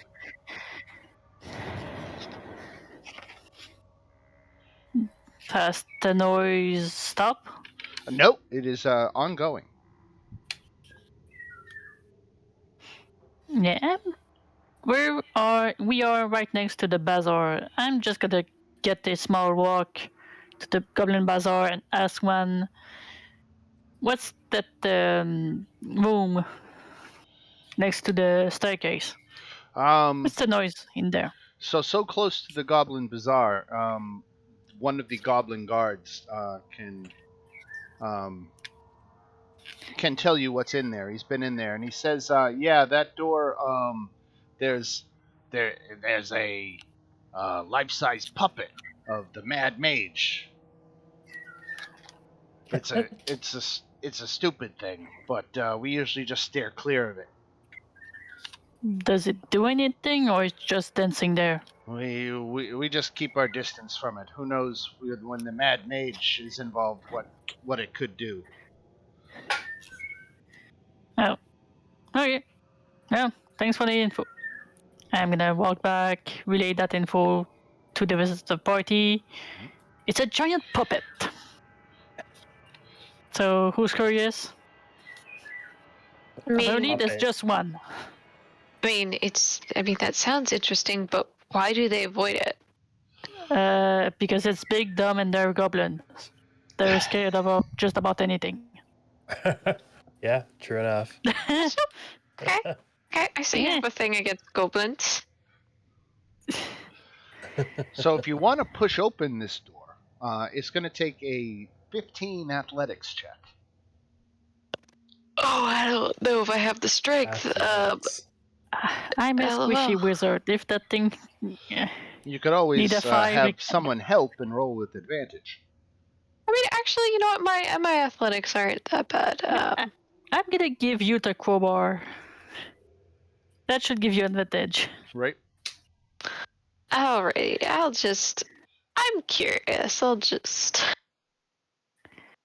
Who knows? Maybe it's got something valuable in it. Boom. Nice roll. Boom goes the dynamite. So you have to push the door, and it makes a god-awful racket. There's all this furniture piled up against the other side of the door. So as you force it open, it makes this screeching noise. And you can see in the center of the room this life-size puppet of Hallister Blackcoat hard at work on an experiment. The puppet is made primarily of wood and canvas, with a shoddy gray cloak draped over its shoulders. Dozens of cloth eyes have been sewn into the cloak. The puppet looms over a stone table covered with dusty alchemical equipment and vials of various solid and liquid substances, but nothing valuable or dangerous. As you move within 20 feet of it, the thing shouts in Hallister's voice, "Terrible and painful magical death! Fireballs and lightning bolts! Be gone!" Oh, Hallister.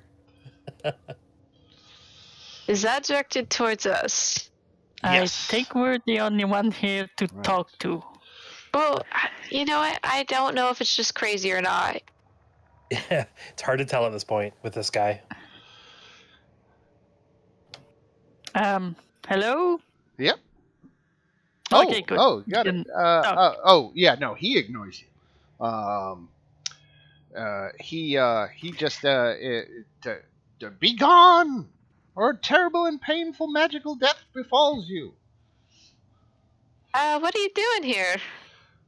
Why don't you make anybody who wants to can make an Arcana check. Yeah, let's do it. Very Yeah. bad. Oh, awesome. That's Okay. cool. All right, Donovan, you can tell that he's not doing anything other than mixing harmless substances together while muttering gobbledygook. So he's not really doing anything productive. Guys, that puppet is stuck on repeat. And he's mixing water and table salt. Well, okay. No harm, no foul if he's not doing anything dangerous. Yeah, there's nothing there. So there's another door wizard. up on the side of the room. It's got crap piled against it too. But it seems like you could probably bypass this puppet without incident. It seems to only hurl threats, but doesn't actually follow up on his threats. Yeah, I'm gonna send Fluffer to squeak in there, perch on the ceiling. How does he react to Fluffer? Yeah, he ignores him and continues his quote-unquote work. Yeah, he's stuck on repeat. Broken puppet. Alright. You guys wanna check the other door? I'll keep an eye on the puppet. You get the finisher. Can you ping which door you're talking about? The only door outside. Oh, okay. On the other side of the room. Oh, the other side of the room. I wasn't in the room. Okay. Yeah, sure. All right, so you can move on up. Ooh, where did I leave Orla Squeaky, and squeaky. Sloth? So I gotta keep up with them. There's Orla and Squeaky, everybody's favorite Sloth. Squeaky, squeak. I hope you guys know I actually do love Sloth, but I also am gonna love killing him. Yeah, I get it.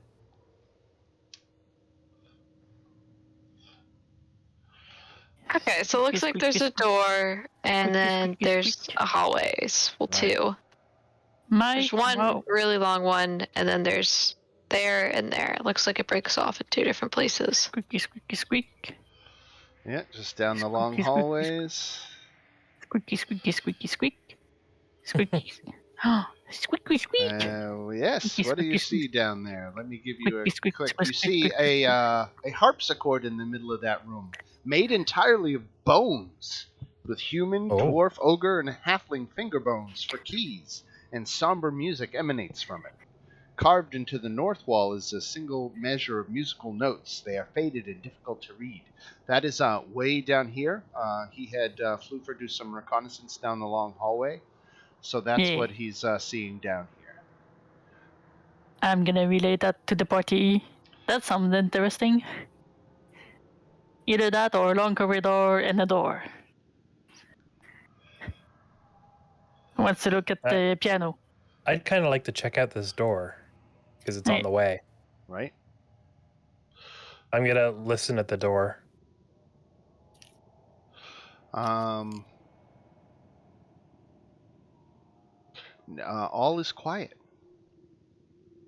Okay. I'll pop it open if it's unlocked. It is. The room is strewn with rotten supplies and the remains of a fire pit.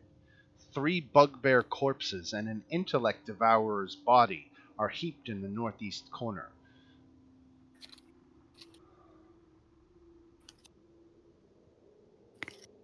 I was about to say, I can see a hallway leading up into this room, so there's more to it.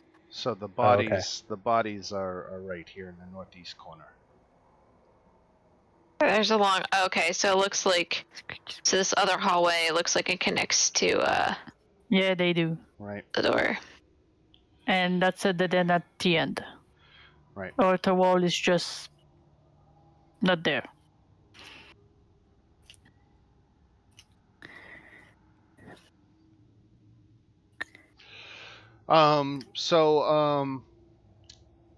Any search of the bodies of these bugbear corpses reveals a scrap of parchment with the following phrase written on it: "As many as there are stars in the sky." Never heard that before. Password for something? For the Oh, yes, indeed. guild. The Xanathar's Guild.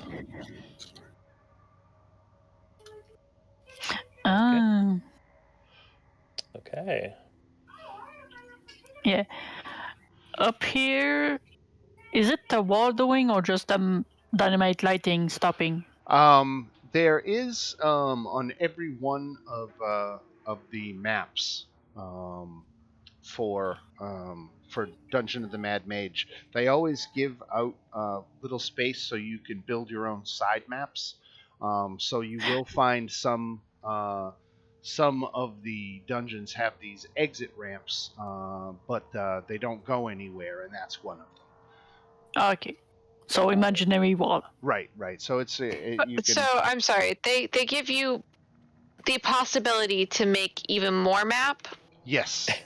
Right. Make it I, bigger. for one, didn't think that was necessary, considering the amount of map that we had. Excuse me? Like, it's taking us how many sessions? Right. Maybe you could put a bathroom in there. Right. We could have a whole homebrew Dungeon of the Mad Mage in addition to all the official content. So yes, they do give you that, and I guess on DM's Guild, people have written their own levels, and this is kind of an on-ramp for all that stuff. I am going for a purist experience in giving you the dungeon as written. Makes sense to me. Right. Yeah. Okay. So that's that. Over there, it's a corridor. Up here, just a corridor that goes around itself. Right. So that leads the piano. Creepy piano. So if everybody wants to start moving this way.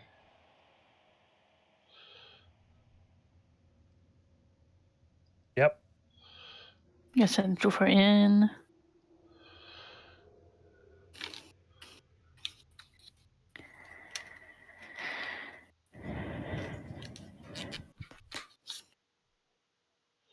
So let's get another round of perception checks from everybody before we move any further. Marista, you're good to catch up with everybody else. Lufer is gonna listen. Ooh, Nautico, you crushed it. You noticed as you were coming. Oh, and Marista too. Marista confirmed it. So there is a secret door that you discovered right in the wall right here. Ooh, Nice. secret door. I have to stick my head in. I'm sorry. Okay, it's a dusty room, disguised to look like a plain section of wall. I'll open the door for you. If you want to. Found your secret door. Who knows what's behind here? I'm hoping it's gold. All right. So embedded in the middle of the room's north wall is a stone arch, its frame engraved with images of falling coins. The arch's keystone has a tiny slot in it. Wait. Tiny slot. Is there like a big like lever on the side? That's right. There's an archway with a tiny slot. Right, and it's got images of gold coins on it. I'm gonna put the gold coins in the tiny slot. All right. The coin disappears into the slot, but the arch opens in a magical gate, and you have the possibility to transport to another level of Undermount. Does this? Should we try it? I was gonna say, does this appear as a two-way thing like we've found before? Yes. I can send Fluffer in and back. Yeah, have him have a look. Yeah. Fluffer is gonna go in and with the order of checking the room and coming back. All right. Also gonna give him a gold coin for the trip back. Okay, so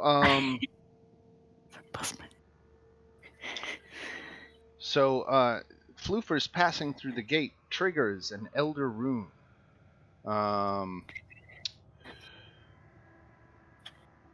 So it looks like it's gonna trigger on Floofer. So let's see what kind of elder rune thing happens here with Floofer. So I'm gonna have to draw from the rune deck. Let's see here. Okay, I don't know if you can see this, but nope. The Floofer must make a Constitution saving throw. Come on, Fluffer. I believe the DC is 20 on these. Oh. Right. Okay. He's a magical familiar, right? Yep. So Floofer takes 62 points of damage. Oh. He has 1 HP. Exactly. Floofer just poof is a speck of dust floating in the air now. Jeez. Well, that thing that goes a bit further down than we can handle. Or maybe it's just a one-time thing. Yeah, the elder runes trigger on the first character to pass through the gate. So if somebody else were to go through, it wouldn't happen now. Got it. Well, I guess that's why we send him in there. Yep. And now I need some instant and an embracer to resummon it. Right. He took one for the team. Oh, he's gonna be back in no time. So, do one of you want to step through this gate to see what's on the other side now that the elder rune is out of the way? I really want to, but at the same time, not alone. Okay. Can I just stick my head in? I think if any part of you touches the magical gate surface, that all of you is teleported into the next one. So it's not like a membrane where you can stick your head through and have your body still be on one side and your head on the other. The second you make contact with it, you appear in the other space hole. Wait until we have a full party. Right. That's probably a good idea. Yeah. As you were approaching the gate, some of you could swear that you hear a voice whispering to you, turn back, almost cautioning you from going into that gate. Yeah, my guess that goes down deep where the strong monsters are. Yeah, that would seem because it's likely. 60 damage for that sound like a I'll let you guys know that this is a gate to level 8. Yeah, let's not go there. Yeah. Oh, I don't think excuse we're me. ready No, for that. no. I'm sorry. It's a gate to level 4. Still. Okay, we can come back later, another time for that. We'll come back later. Right. Yeah, we do know where to go to level 3, so we'd just do the long way around. I think it's gonna be a way back up. Not much to go down, but Right. back up. I think it's a shortcut to come back. Yeah. If there's 20 level to this place, it should have an elevator at some point. Yeah, Because if I was a Mad Mage or any mage, I'm not gonna walk all the way back down every time I want to go back home. Right. Right. All right. Well, let's carry on then, I guess. Right. Make a note of where that is. How much it's gonna cost. Yeah. Also get a creature for the sacrifice. Yeah, send Sloth through. Send Sloth through the gate next time. Yeah. 62 wouldn't have even killed him, though. Wow. Yeah, Sloth has got like 93 hit points. Well, you did got a few What did that ones heal in him? there. Was it lightning? Yes, he's back to full. There you go. So if he's ever feeling low, we just send him through there, and that's a quick recharge for him. Right. The fact is, Orla's got cantrips, shocking grasp, that she can cast as much as she wants, and against a willing target, she always hits. So it takes her about 2 minutes to get him fully recharged. Yeah. Okay. Just keep zapping. All right. Love it. So, piano. Yeah. Yeah, let's go there. Yeah. Right. The music of the dead. Let's do it. Yeah. With the necromancer. The hallway leading to this chamber is filled with the haunting sound of a harpsichord playing. In the middle of the room is a harpsichord made entirely of bones, with human, dwarf, ogre, and halfling finger bones for keys. Somber music is emanating from it, and carved into the north wall is a single measure of musical notes. They are faded and difficult to read. I'm gonna take a look at those. Okay, so... anyone has proficiency with any musical instrument? I think Orla would, because she's a bard. Yeah. Yeah. I mean, know what song is it? So it's playing on its own, like It is. like one of those pianos that auto plays. Right, exactly. A player piano, right. Yeah. All right. I'm gonna ask Orla to see if she can translate the song. So if you want to read what's in the north wall, you'll have to step further into the room, because you can't see the north wall. Hint, hint. Yeah, I'm gonna be on the ceiling, looking at the wall.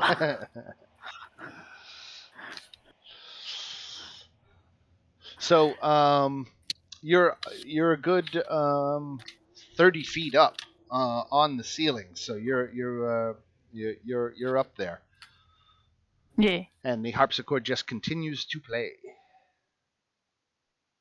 Yeah. What's in on the wall? So right, anybody with a proficiency in a musical instrument can correctly play the displayed notes. I think that's just Orla. Yeah, I'm gonna ask Orla to tell me what's the note that I'm gonna play it with Mage Hand. Because I don't trust that thingy. Yeah, I was about to say, performance is actually very bad. No, she might try to play it herself and then it's gonna go kaboom. That's true. Yeah, do we want to do that to her while she's not there and have her do that when she's there? Yeah, that's a good point. Yeah. All right, so You're going to play it with Mage Hand. Yeah. All right. All right. So give me, Donovan, give me a performance check. Performance. All right. I need you to make a Constitution saving throw. Oh. Okay. You take 15 necrotic damage, and the flesh on your hands is eaten away, leaving bleached, white, but functional skeletal hands. Ooh. All 2 hands or just 1 hand? Both your hands. Ah, fuck. Now it's Oh, purely wow. cosmetic. It doesn't hurt you in any way, other than the 15 points of damage. But. Yeah, 15 damage on. I had 20 HP. I'm Right. almost dead. Ooh, wow. I'm gonna go crawl in here in the corner. All right. And ow. That All right. hurt. Do you want Orla to try? Not particular. Well, her performance is higher, right? Yes. Ugh, I don't want to do that to her. I think we should come back when she's Her actually. performance is +7. Oof. Mm. Look at that. Okay. I was Good bold. job, Orla. Good job, Orla. All Nailed right. it. So, Nailed it. I had no doubts. a decorative skull above the keys falls away, revealing a spell scroll. This hidden compartment has a spell scroll in it. It is a spell scroll of Raised Dead. Oh, that'll be useful. Yep. Yes. Because think of the material components for a Raised Dead. It's like a gem worth 500 gold or something, right? It's 1,000. Is it 500? 1,000? Right? Yeah, 500 is the Revivify. Revivify. Okay. So with the scroll, you don't need the material components. Yeah, So that that's was used when it was written, right? Right. Is that how the scrolls work? I guess. Yeah. Yeah. Yeah. So good find there. Wow. Okay. I'm gonna put it in the body loot.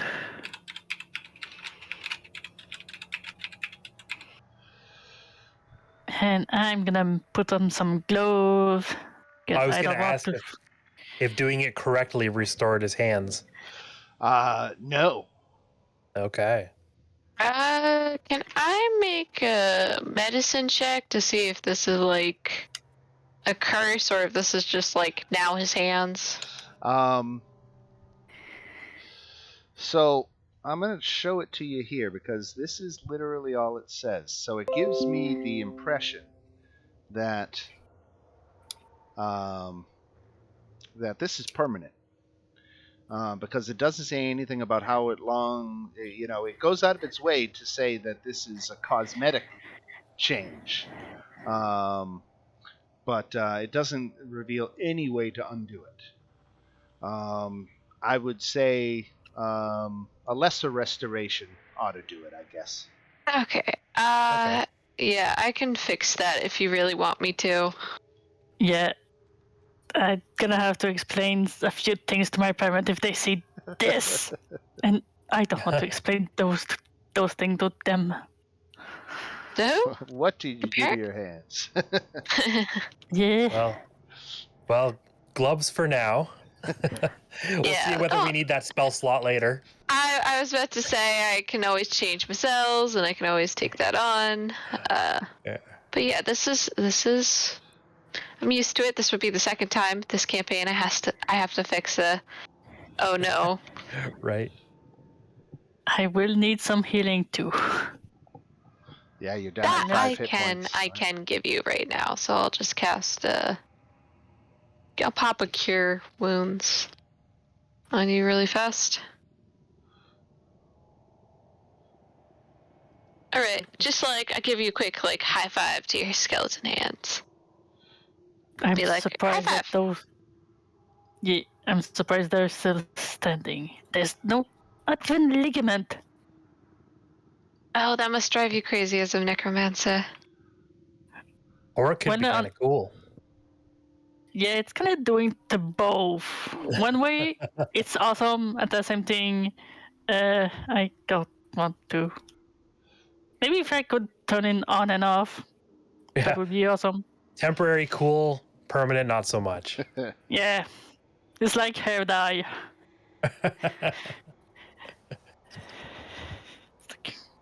All right. Where to? Where to it? The part that we haven't explored is the dug up tunnel all the way here. Past the shocking room. I'm gonna put a bunch of. You know, Trenzia is in that room again, so if you go to traverse the shocking room, she might No, attack. we don't. We don't have to go there. Oh, so you can well, just go. you go the other way. I gotcha. All right.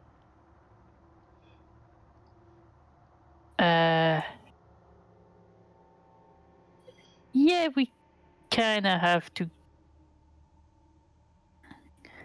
No, that thing is a dead end here. Yeah, down there, right. Unless there's a passage. There was no. That thing was stuck. There was a corridor that looped around itself.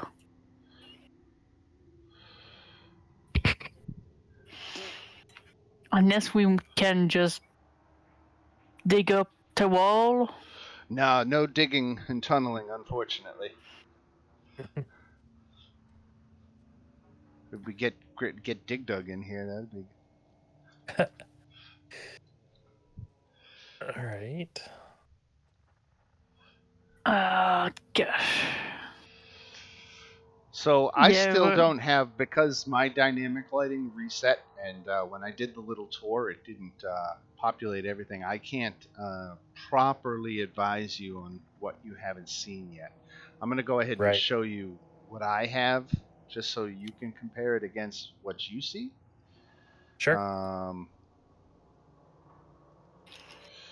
Let me just choose somebody right here. So this is what I have right now.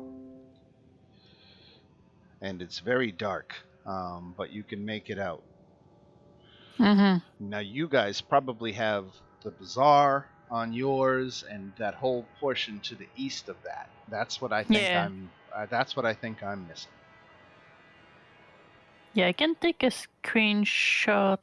Nope, that's not the screenshot. Yeah, you're missing this big section here. Yeah. And all of the stuff at the top. The cube, the big jelly room. Yeah. Yeah. The other Xanathar outpost where you didn't have a fight. You negotiated. What did you negotiate with him? Go kill Rizaril, right? And the were-rats, get your stone key back. Yep. We traded something, didn't we? Oh no, that was the dwarf. No. We traded something for the dwarf. Right. Mm-hmm.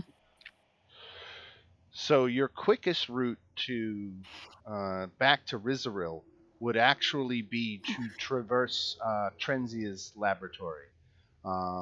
If you didn't want to traverse her laboratory, come through the Goblin Market. Okay, yeah, you can totally do it this way. All right, so come through the Goblin Market and go through the south entrance.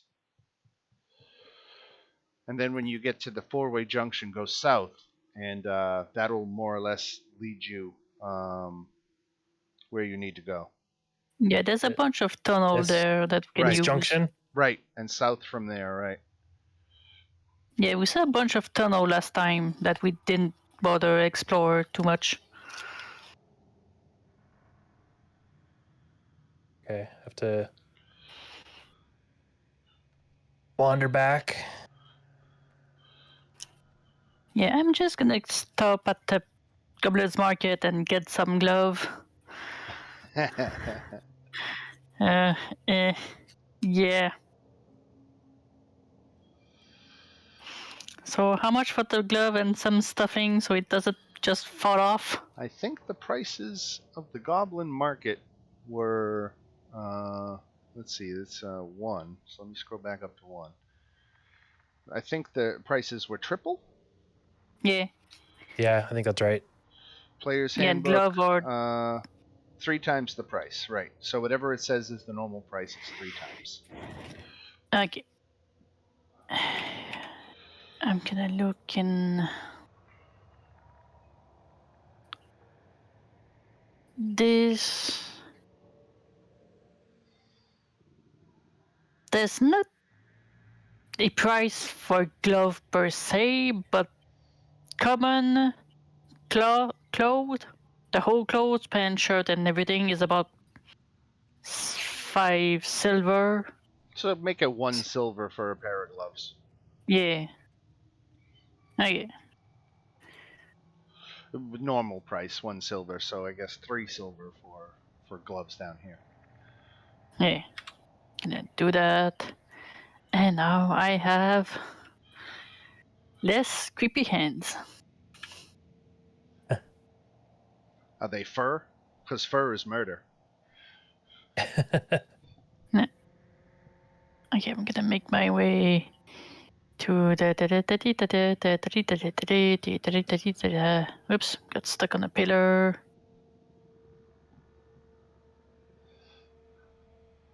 Okay. I'm right here. Right. Yeah.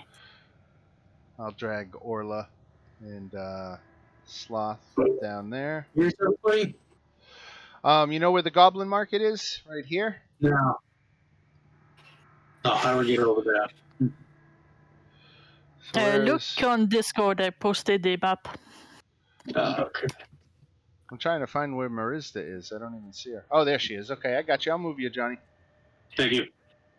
There you go. Yeah, I'm debating. Where'd everyone go? I'm feeling very insecure.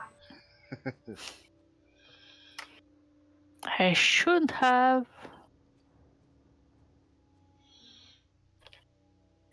No, I did not get that. Okay. I cannot resummon Fluffer. Not yet. Yeah. He was very handy for reconnaissance. You got good old Flashlight McGee right here. Yep. Let's go, Flashlight McGee. What do you got? Dark vision for 300 feet? 300 feet, and I can give it to someone else if I need to for an hour. Right. Oh. Yeah, I'm too low in HP to go first. Yeah, I was about to say, that is one of my domain abilities. Ah, cool. Yeah. Nice. So we're heading down the south? Yep. Right? Yeah. Okay.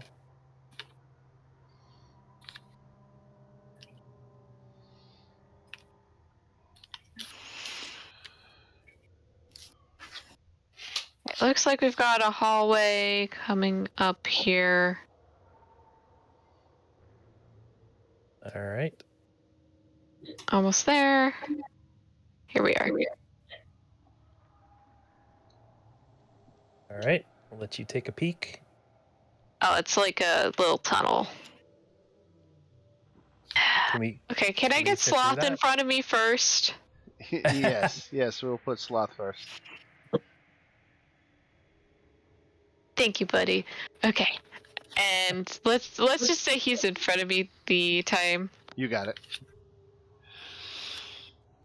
Oh, okay. We've got a room. All right. So these hallways are lined with crumbling stone tables and shelves upon which rest sturdy dwarven anvils, whetstones, tongs, hammers, and chisels. Embedded in the wall at the westward hallway is another arch gate. A close inspection of the gate reveals the image of a dead tree carved into its keystone. Oh.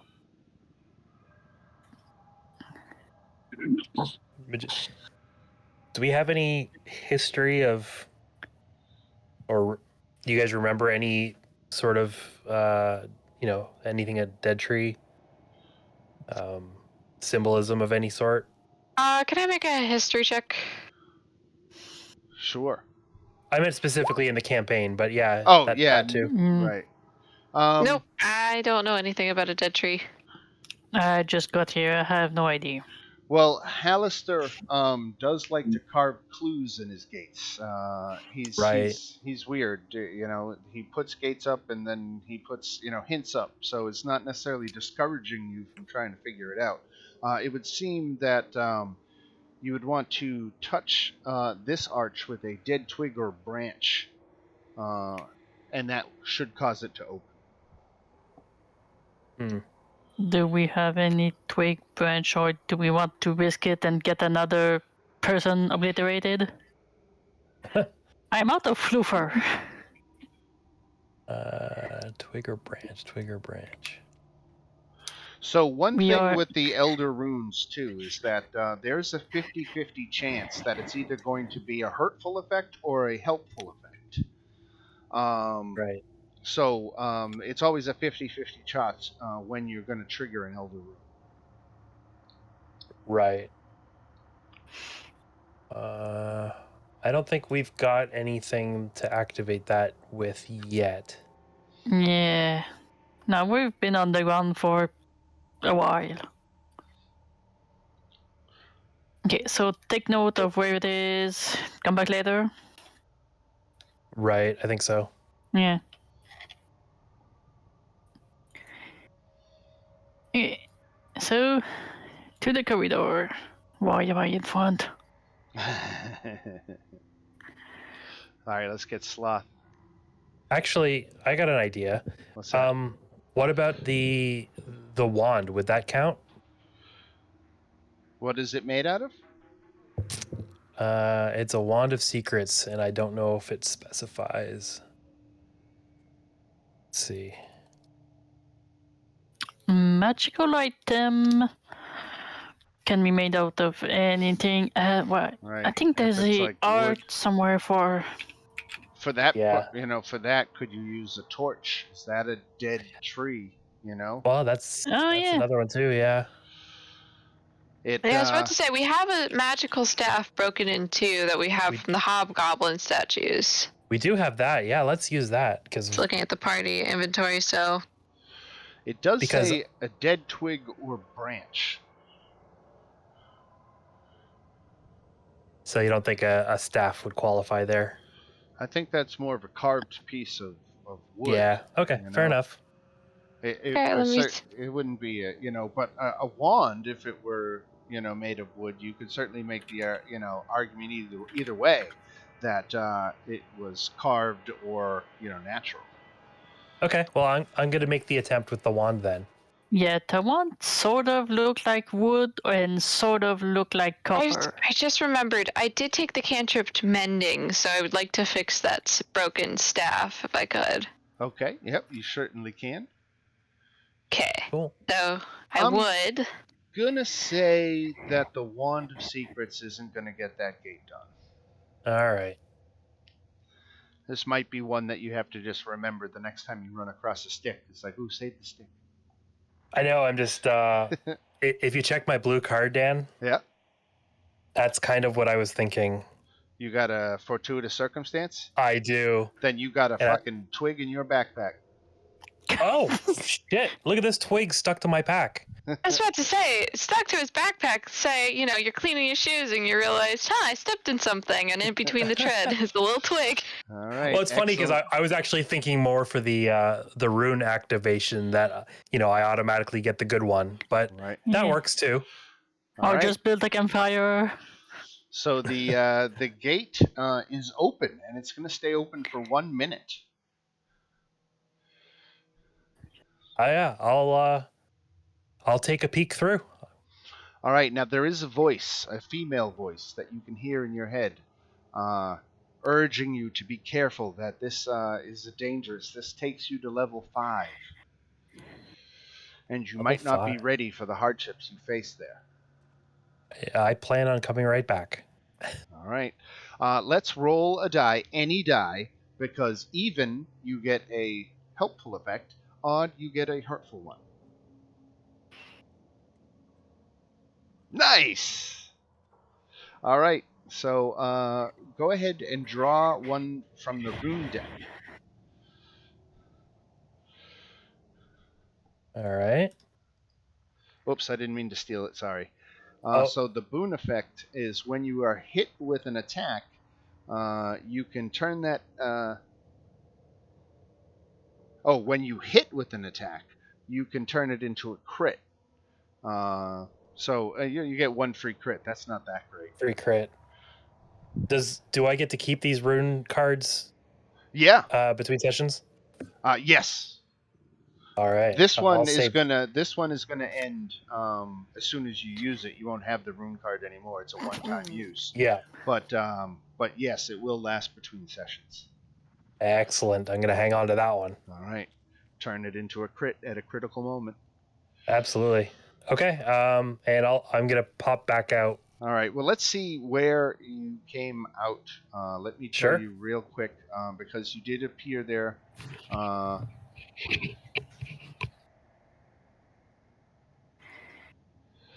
So you find yourself. Okay.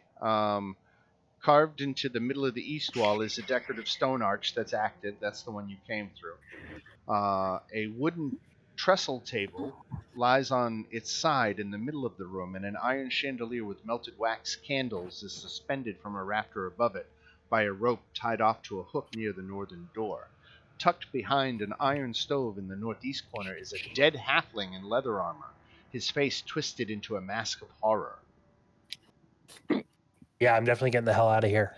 Okay, you turn around and go right back. I'm gone. All right. Like, I'm not standing here by myself. All right. Bye. All right. So your brief visit to level 5 is over, and you are back on level 2. So we found another gate. Right. Yep. Great. Awesome.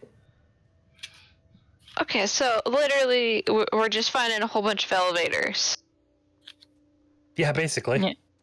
Yeah, like Donovan said, like just a whole bunch of like, okay, this level and now this level. I guess this is gonna be like like this is the fast way to get back up. Yeah, in and out of the dungeon. Right. It's our fast travel. Hmm. Cool. The hub. Okay. So that's what you find in that little diversion there, that little side corridor. It does lead to a dead end, and you can come back out. Yep. Cool. Yeah. Oops. Okay. Back to the main hallway, I guess. All right. This hallway is so long, it makes me want to look at random wandering monsters and see if I shouldn't throw anything random. Because it's I'm in the back. It's such a long hallway. I'll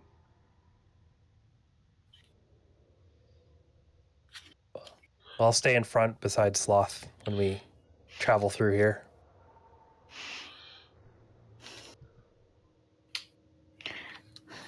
I'm on the ceiling. How are you doing that? Is that a spell? It's a secret. Oh, okay. Fair enough. I'm just gonna assume it's vampire things. God dang it. I'm a drow. I've run into plenty of vampires. I know what they are. Nadako. Well, good news. If I go down, just give me some blood. Maybe that work.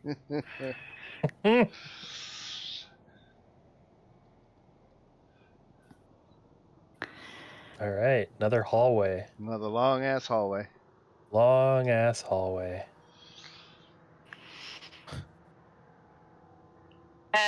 Yeah, it's.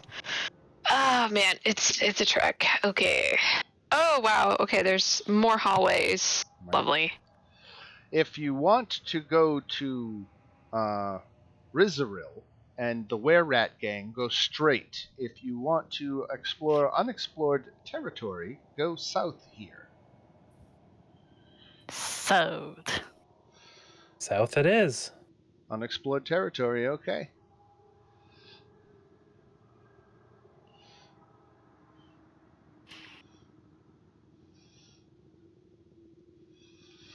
Yes, you're pinging another spot where it expands optionally. This right here. Yeah, this branch right over here that goes off the edge of the I map. actually can't move over there. Oh, I'm really? stuck on dynamic lighting right beside where I am. Oh, so it cut it off at that point. Oh, okay. Okay, cool. I see how it is. Yep. All right. Down the hallway.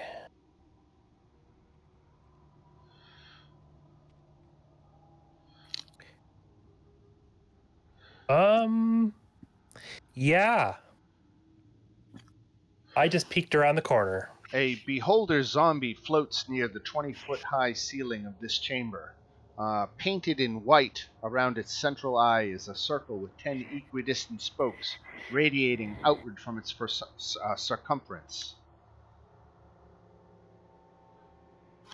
I don't really want to go through there. Can we minor illusion it in the box and hopefully sneak out?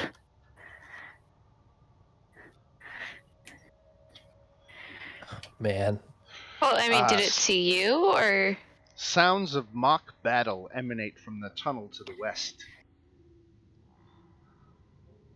Oh boy. Do we want to go in there? Let's see how perceptive our zombie friend is and whether he notices. All right, that works. Xanator Guild.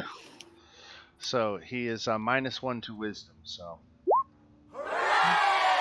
Oh no! No, Oh, it was only. It was every single monster that I call up automatically whispers its rolls to the GM and always rolls with advantage. And I usually, after I attack with the monster the first time, I'm reminded of this and I quickly toggle it so you guys can see.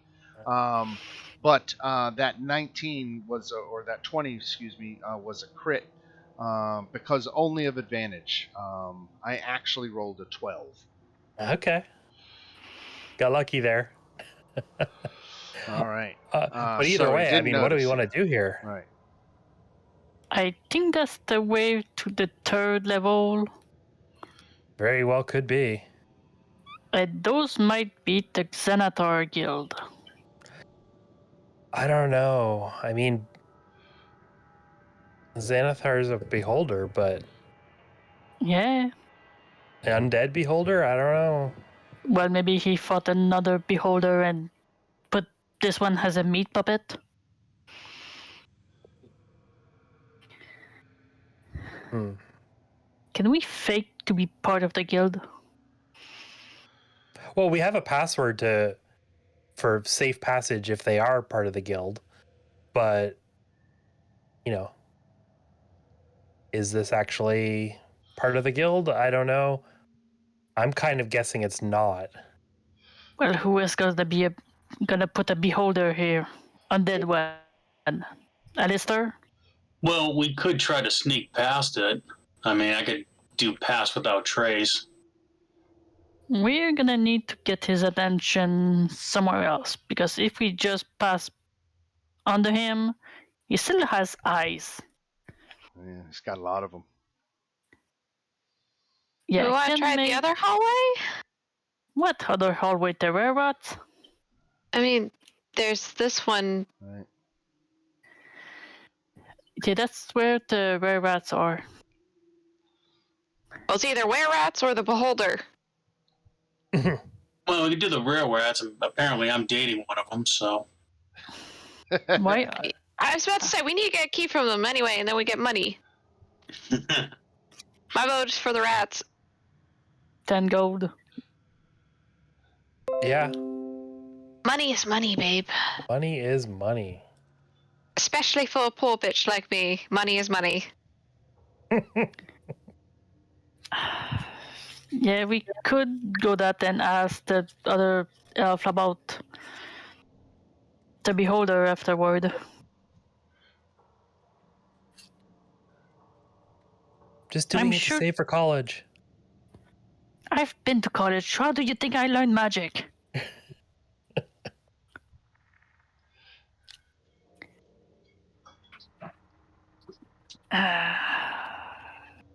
Gosh.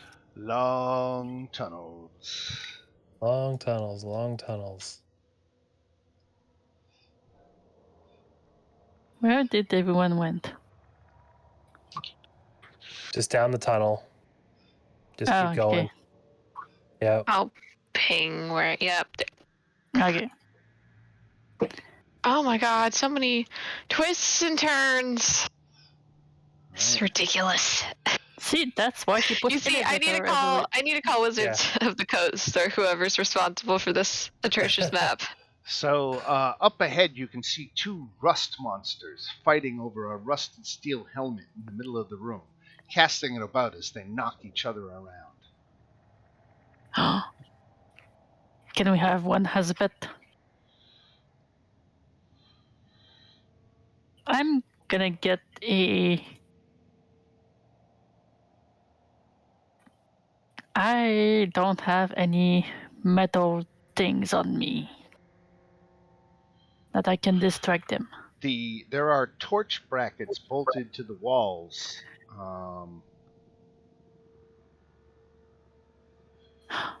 Tearing loose a torch bracket requires a 15 athletics check.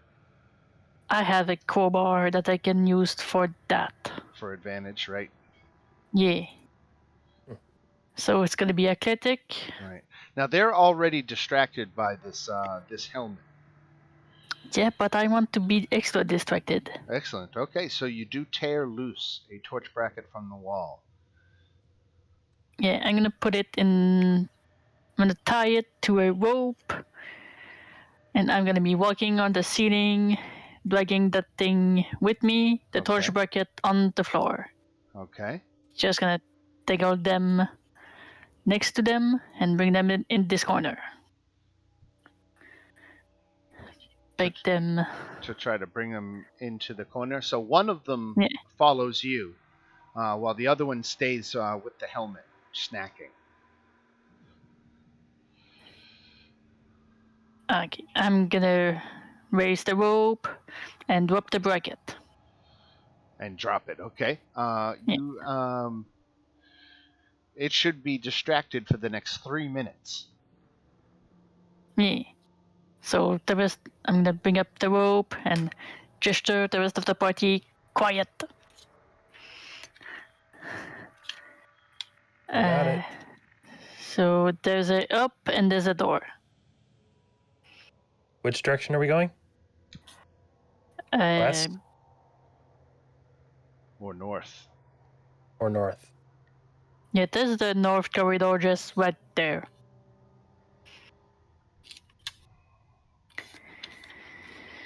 Is that not where we're headed, is north? To the where-ats?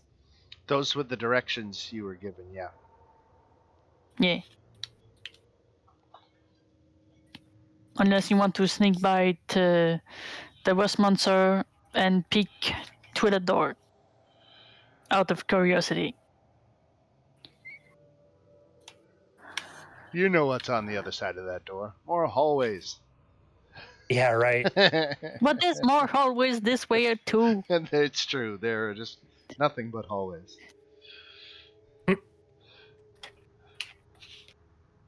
Yeah. So hallways or door. Any, mini, miny, mo. Roll a dice and see what. Right. Well, we will. Let's just go north and get that loose end tied up. Yeah. All right. Well, that's 2 doors. Ugh.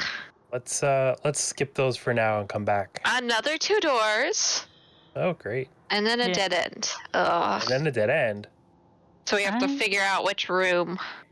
I'm gonna listen to this one that I'm next to. Okay, let me see if there's anything in there. Let me see.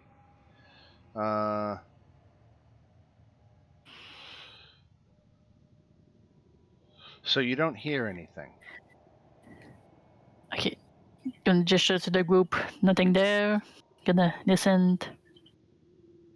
to Let me see this what's one. going on in this room. Apparently, I can't hear anything. Right, not a thing. Okay. And walk towards the other one. Heard anything? Ooh, did you see your red card? Nope. Yeah. Yeah, I got one. Yep. The next enemy you fight will attack you over other targets where possible. Uh-oh. Oh no. Good thing I'm on the ceiling. That's gonna be fun, just barking at the ceiling. Right. All right, so yep, nothing behind. You didn't hear anything behind that door or that door. And now you're up at these ones.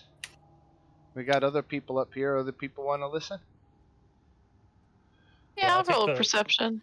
And I'll do the same on the one on the right. All right. Ooh. Hooray! Holy shit. Look at that. Wow. All right. So hearing, nothing and nothing. You're not hearing any noise, so you feel pretty confident that you're not hearing anything. All right, I'll go over to where Nautico is, and we can go that way. I'm gonna go ahead and open both doors for you. You'll see why, because they're both dead ends. Oh. So the room on the left, much of the room has collapsed long ago, and what remains is covered with dust. There are footprints crisscrossing the dusty floor, and a plain stone throne stands against the south wall. Beyond it, heaps of rubble fill a collapsed tunnel. And then across the other way, the back of the room is collapsed, filling the chamber with dust and debris. No one has been here in ages, and nothing of value remains. Okay. Back down we go. Check the other two door. Let's go left again. All right. So you didn't hear anything outside this door, but you find that opening this door is very difficult. I'm gonna hand them my crowbar. Make an Is it athletics just check with advantage. Handing me the crowbar. Okay, let me see if I can muscle some strength. Nope. no? With Well, advantage. You Roll again. would have had advantage, right? True. All right. It doesn't get the door open. Wow. Ah, Try to beat two of you. Yeah, I'm gonna assist with that. Roll with advantage. Advantage. Yeah, it doesn't really get much better than a 21 for you. I mean, your maximum is 23, and a 23 wouldn't do it. You need a 25. Ow. It's arcane. Thing... It's got an arcane lock on it.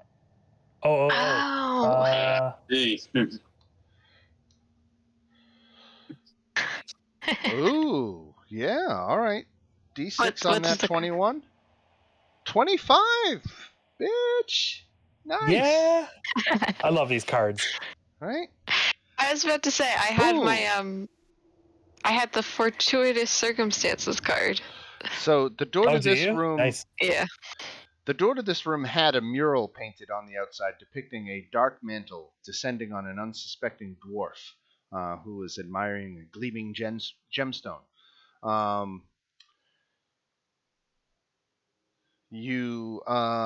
You burst in and you catch him by surprise. It is a drow mage sitting in a chair in the southwest corner, resting in a trance. But he heard you coming through the door, and has begun casting a spell. Do you want to roll for advantage, or excuse me, roll for initiative? I mean, Suppose so. He's in the act of casting a spell. Does he see Nanako? Wait, did I? Is he on the GM layer? No. Okay, so yeah, I don't see him, but right there he is. Yeah, does the mage see Nanako? Yes. Okay. I see. There he is. Okay. Oh, god damn it, and I got the worst initiative score ever.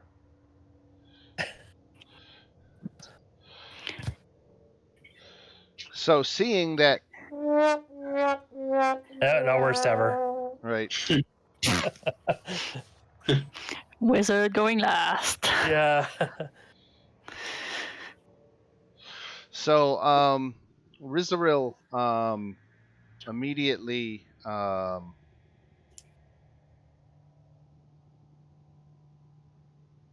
throws up his hands in surrender and says, "Parlay." What spell were you about to cast? He said, "I was preparing to cast a greater invisibility. I was afraid you were breaking into our home." Oh. No, we're not here to fight. "And what are your intentions here?" Oh, we're just explorers. "Very Is this well. your home?" "Our base of operations." Interesting. Would you mind telling us what you do here? Yeah, who are you?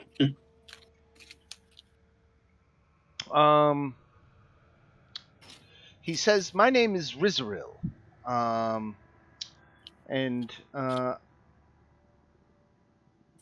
Sounds so familiar.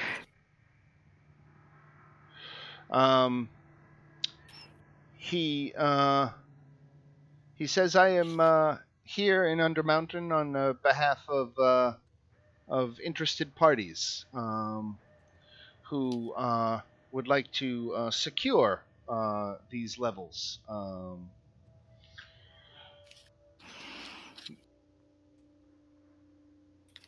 He says, I'm not at liberty to describe who my employers are. But I could let you know that they are not the Xanathar Guild, which you no doubt have encountered on your trip here. Have you not?" Oh, Yeah, we absolutely. did. Yeah, you can't miss them. They are our rivals, and we would ask of you a, uh, a mission. No doubt, if you have spoken with them, they may have put a price on our heads. And he gestures down to the south room,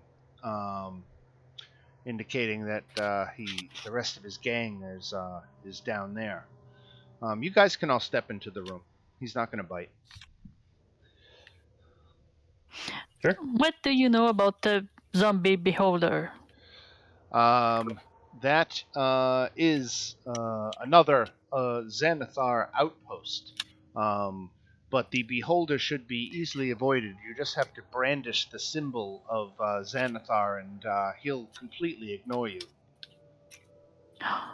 And where can we find that symbol? You can draw it on anything. It's a simple symbol. It is just a circle surrounded by spokes. Very How many T. spokes? 10, I think. I think it's I think the it's number 10. of, the number of eyes that a beholder has. So. Yeah, Beholder okay. has 8. Yeah. Spoke. Beholder. It's Okay, I will. Natsuko just immediately just starts taking one of those books and just draws the symbol. Like, okay, so like this. If I just hold it up, I'm good. It's got 10 spokes. Right. Yeah, that's the It one. just Right. has 10. Right. I just counted it. Okay. So yeah, All right. that's the trick to getting past the zombie. He says, Okay. if that is not a token of my enough of my goodwill. Okay. That being said, though, because I don't trust no one, I will roll an insight check to see if this is like good intel or if he's fucking us. Okay. It seems like it's good intel. Okay. Trust me. Listen. I'll just say this now. We'll believe you now. But if you give us bad intel, you know, you might be thinking us something. We have apparently surprised a lot of people with how resilient we are. That's all I'm gonna say. Don't mess with her. Okay. Just a very clear, like, if you're screwing us, we will come back and make you pay. Not that she's really that intimidating, but she's making it clear, like, she doesn't care. She's just like, if this isn't good intel, like. So, Rizaril is proposing that that you go kill Nadia the Unbent and Shun Shareth. They are the two parties in control of the Xanathar outposts. Now he says in exchange for this, he has a reward that will make your exploration of Undermountain easier. So he's looking for the heads of Nadia and Shun in exchange for this this reward. So wants to turn it right back on them.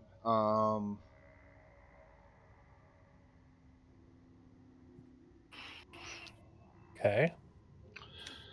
I think that is.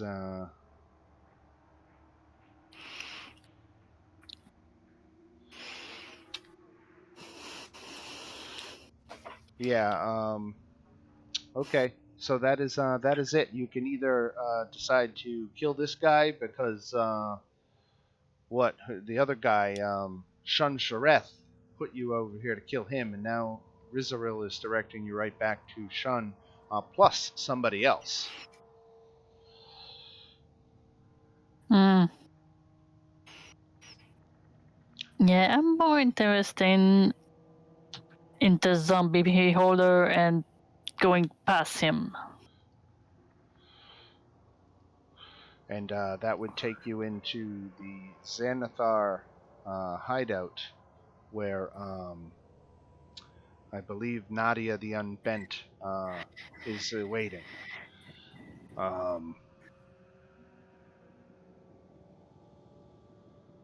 Yeah, you won't have to deal with the Beholder if you brandish the symbol of Xanathar, and I don't think it even will follow you to the next room. Let me check, because he'll tell you that.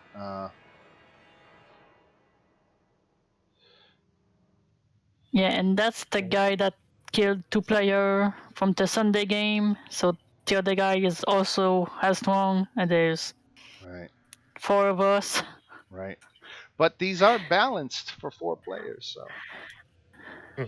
there is that. So yeah, it seems to me that if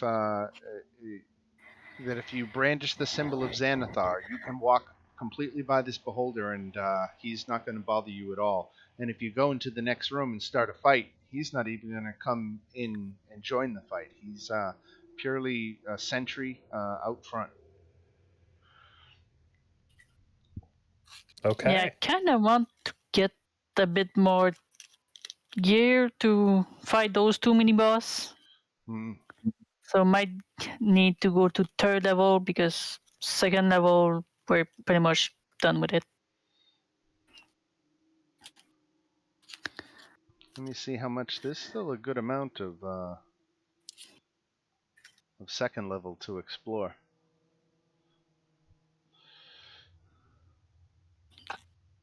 There's a lot more to the south, in both directions, right?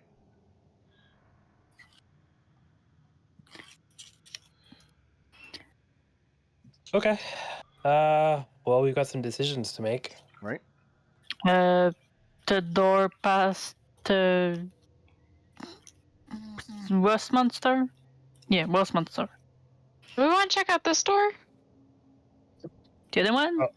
Oh, let's ask him if that's another one of his group's rooms. Let me see what he says about it. I know what's in there, but I want to see if I can glean. So there's an arcane lock cast on this door, too. And Rizaril can tell you that he put the arcane lock on the door. And there's just some Nothics lurking around in there. Other than that, it was just rusty dwarven helmets and tattered leather and nothing of use. But he wanted to close off anyone being able to approach from that side. Okay. Well, let's take him at his word then for now, I suppose. And not disturb that room. They're just Nothics. Yeah. I've been messed up by Nothic at level 2.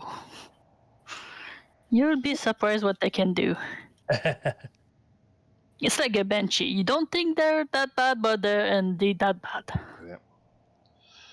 Oh yeah, Banshees. They're one of those monsters that can insta-kill you like Intellect Devourers, I found out. A level 15 paladin went down in one hit because of the whale. Yeah. Oh my god. I believe it. Banshee whale doesn't kid around. Okay. All right. Jeez. So we're gonna say that this rust monster is no longer eating the sconce. That he's done away with that. Now he's back with this one arguing over the helmet. Can I just give him another sconce? You can, right? And we can. We don't have to pantomime that out. You want to draw him over again? Yep. Okay. So you pull another sconce off the wall and get him distracted. Yeah. Good little bugs.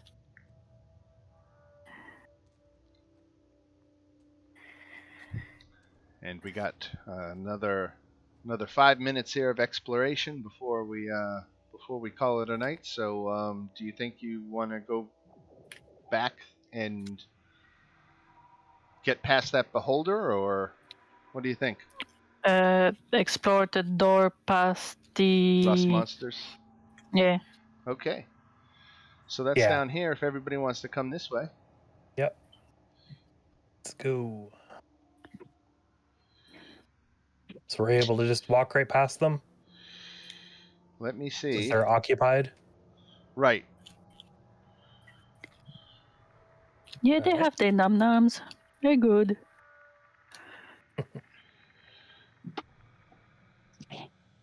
Okay. All right. So you don't hear anything behind this door. And we'll go ahead and open it.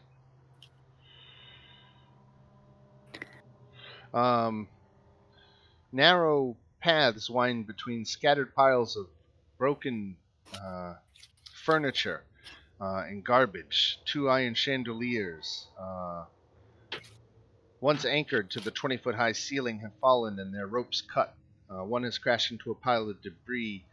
Pinned beneath the other chandelier is a dead giant spider. So that's in this room to the front of you here.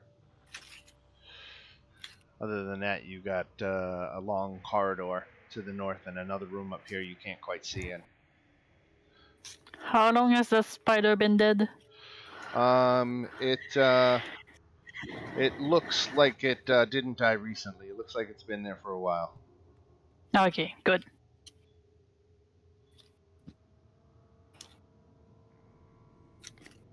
Okay, down that corridor. Where is my mouse cursor? Not. Where did I leave Sloth? Okay, yeah, let's get him back up here. Where's Orla? Poor Orla. Where are you, Orla? I think she's at the piano. I got her over here.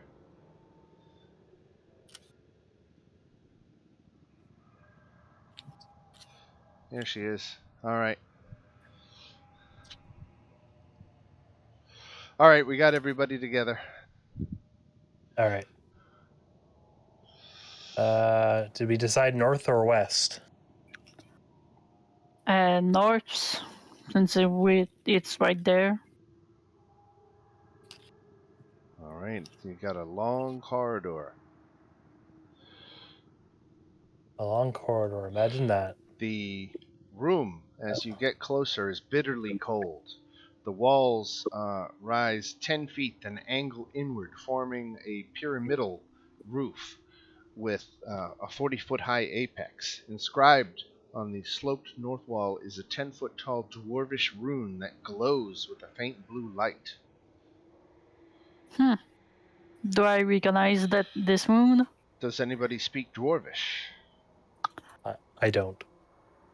Dwarvish, not undercommon, no. Draconic and gnomish. Nope. No? Okay. So Do you I can't read it. I don't have comprehend language either. You said it's in Dwarvish?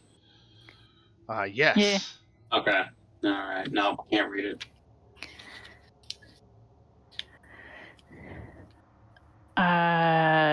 Who wants to touch it?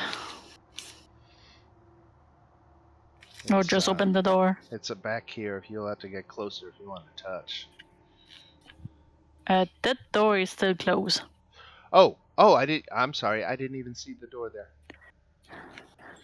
It blended in with the shadow. Sorry.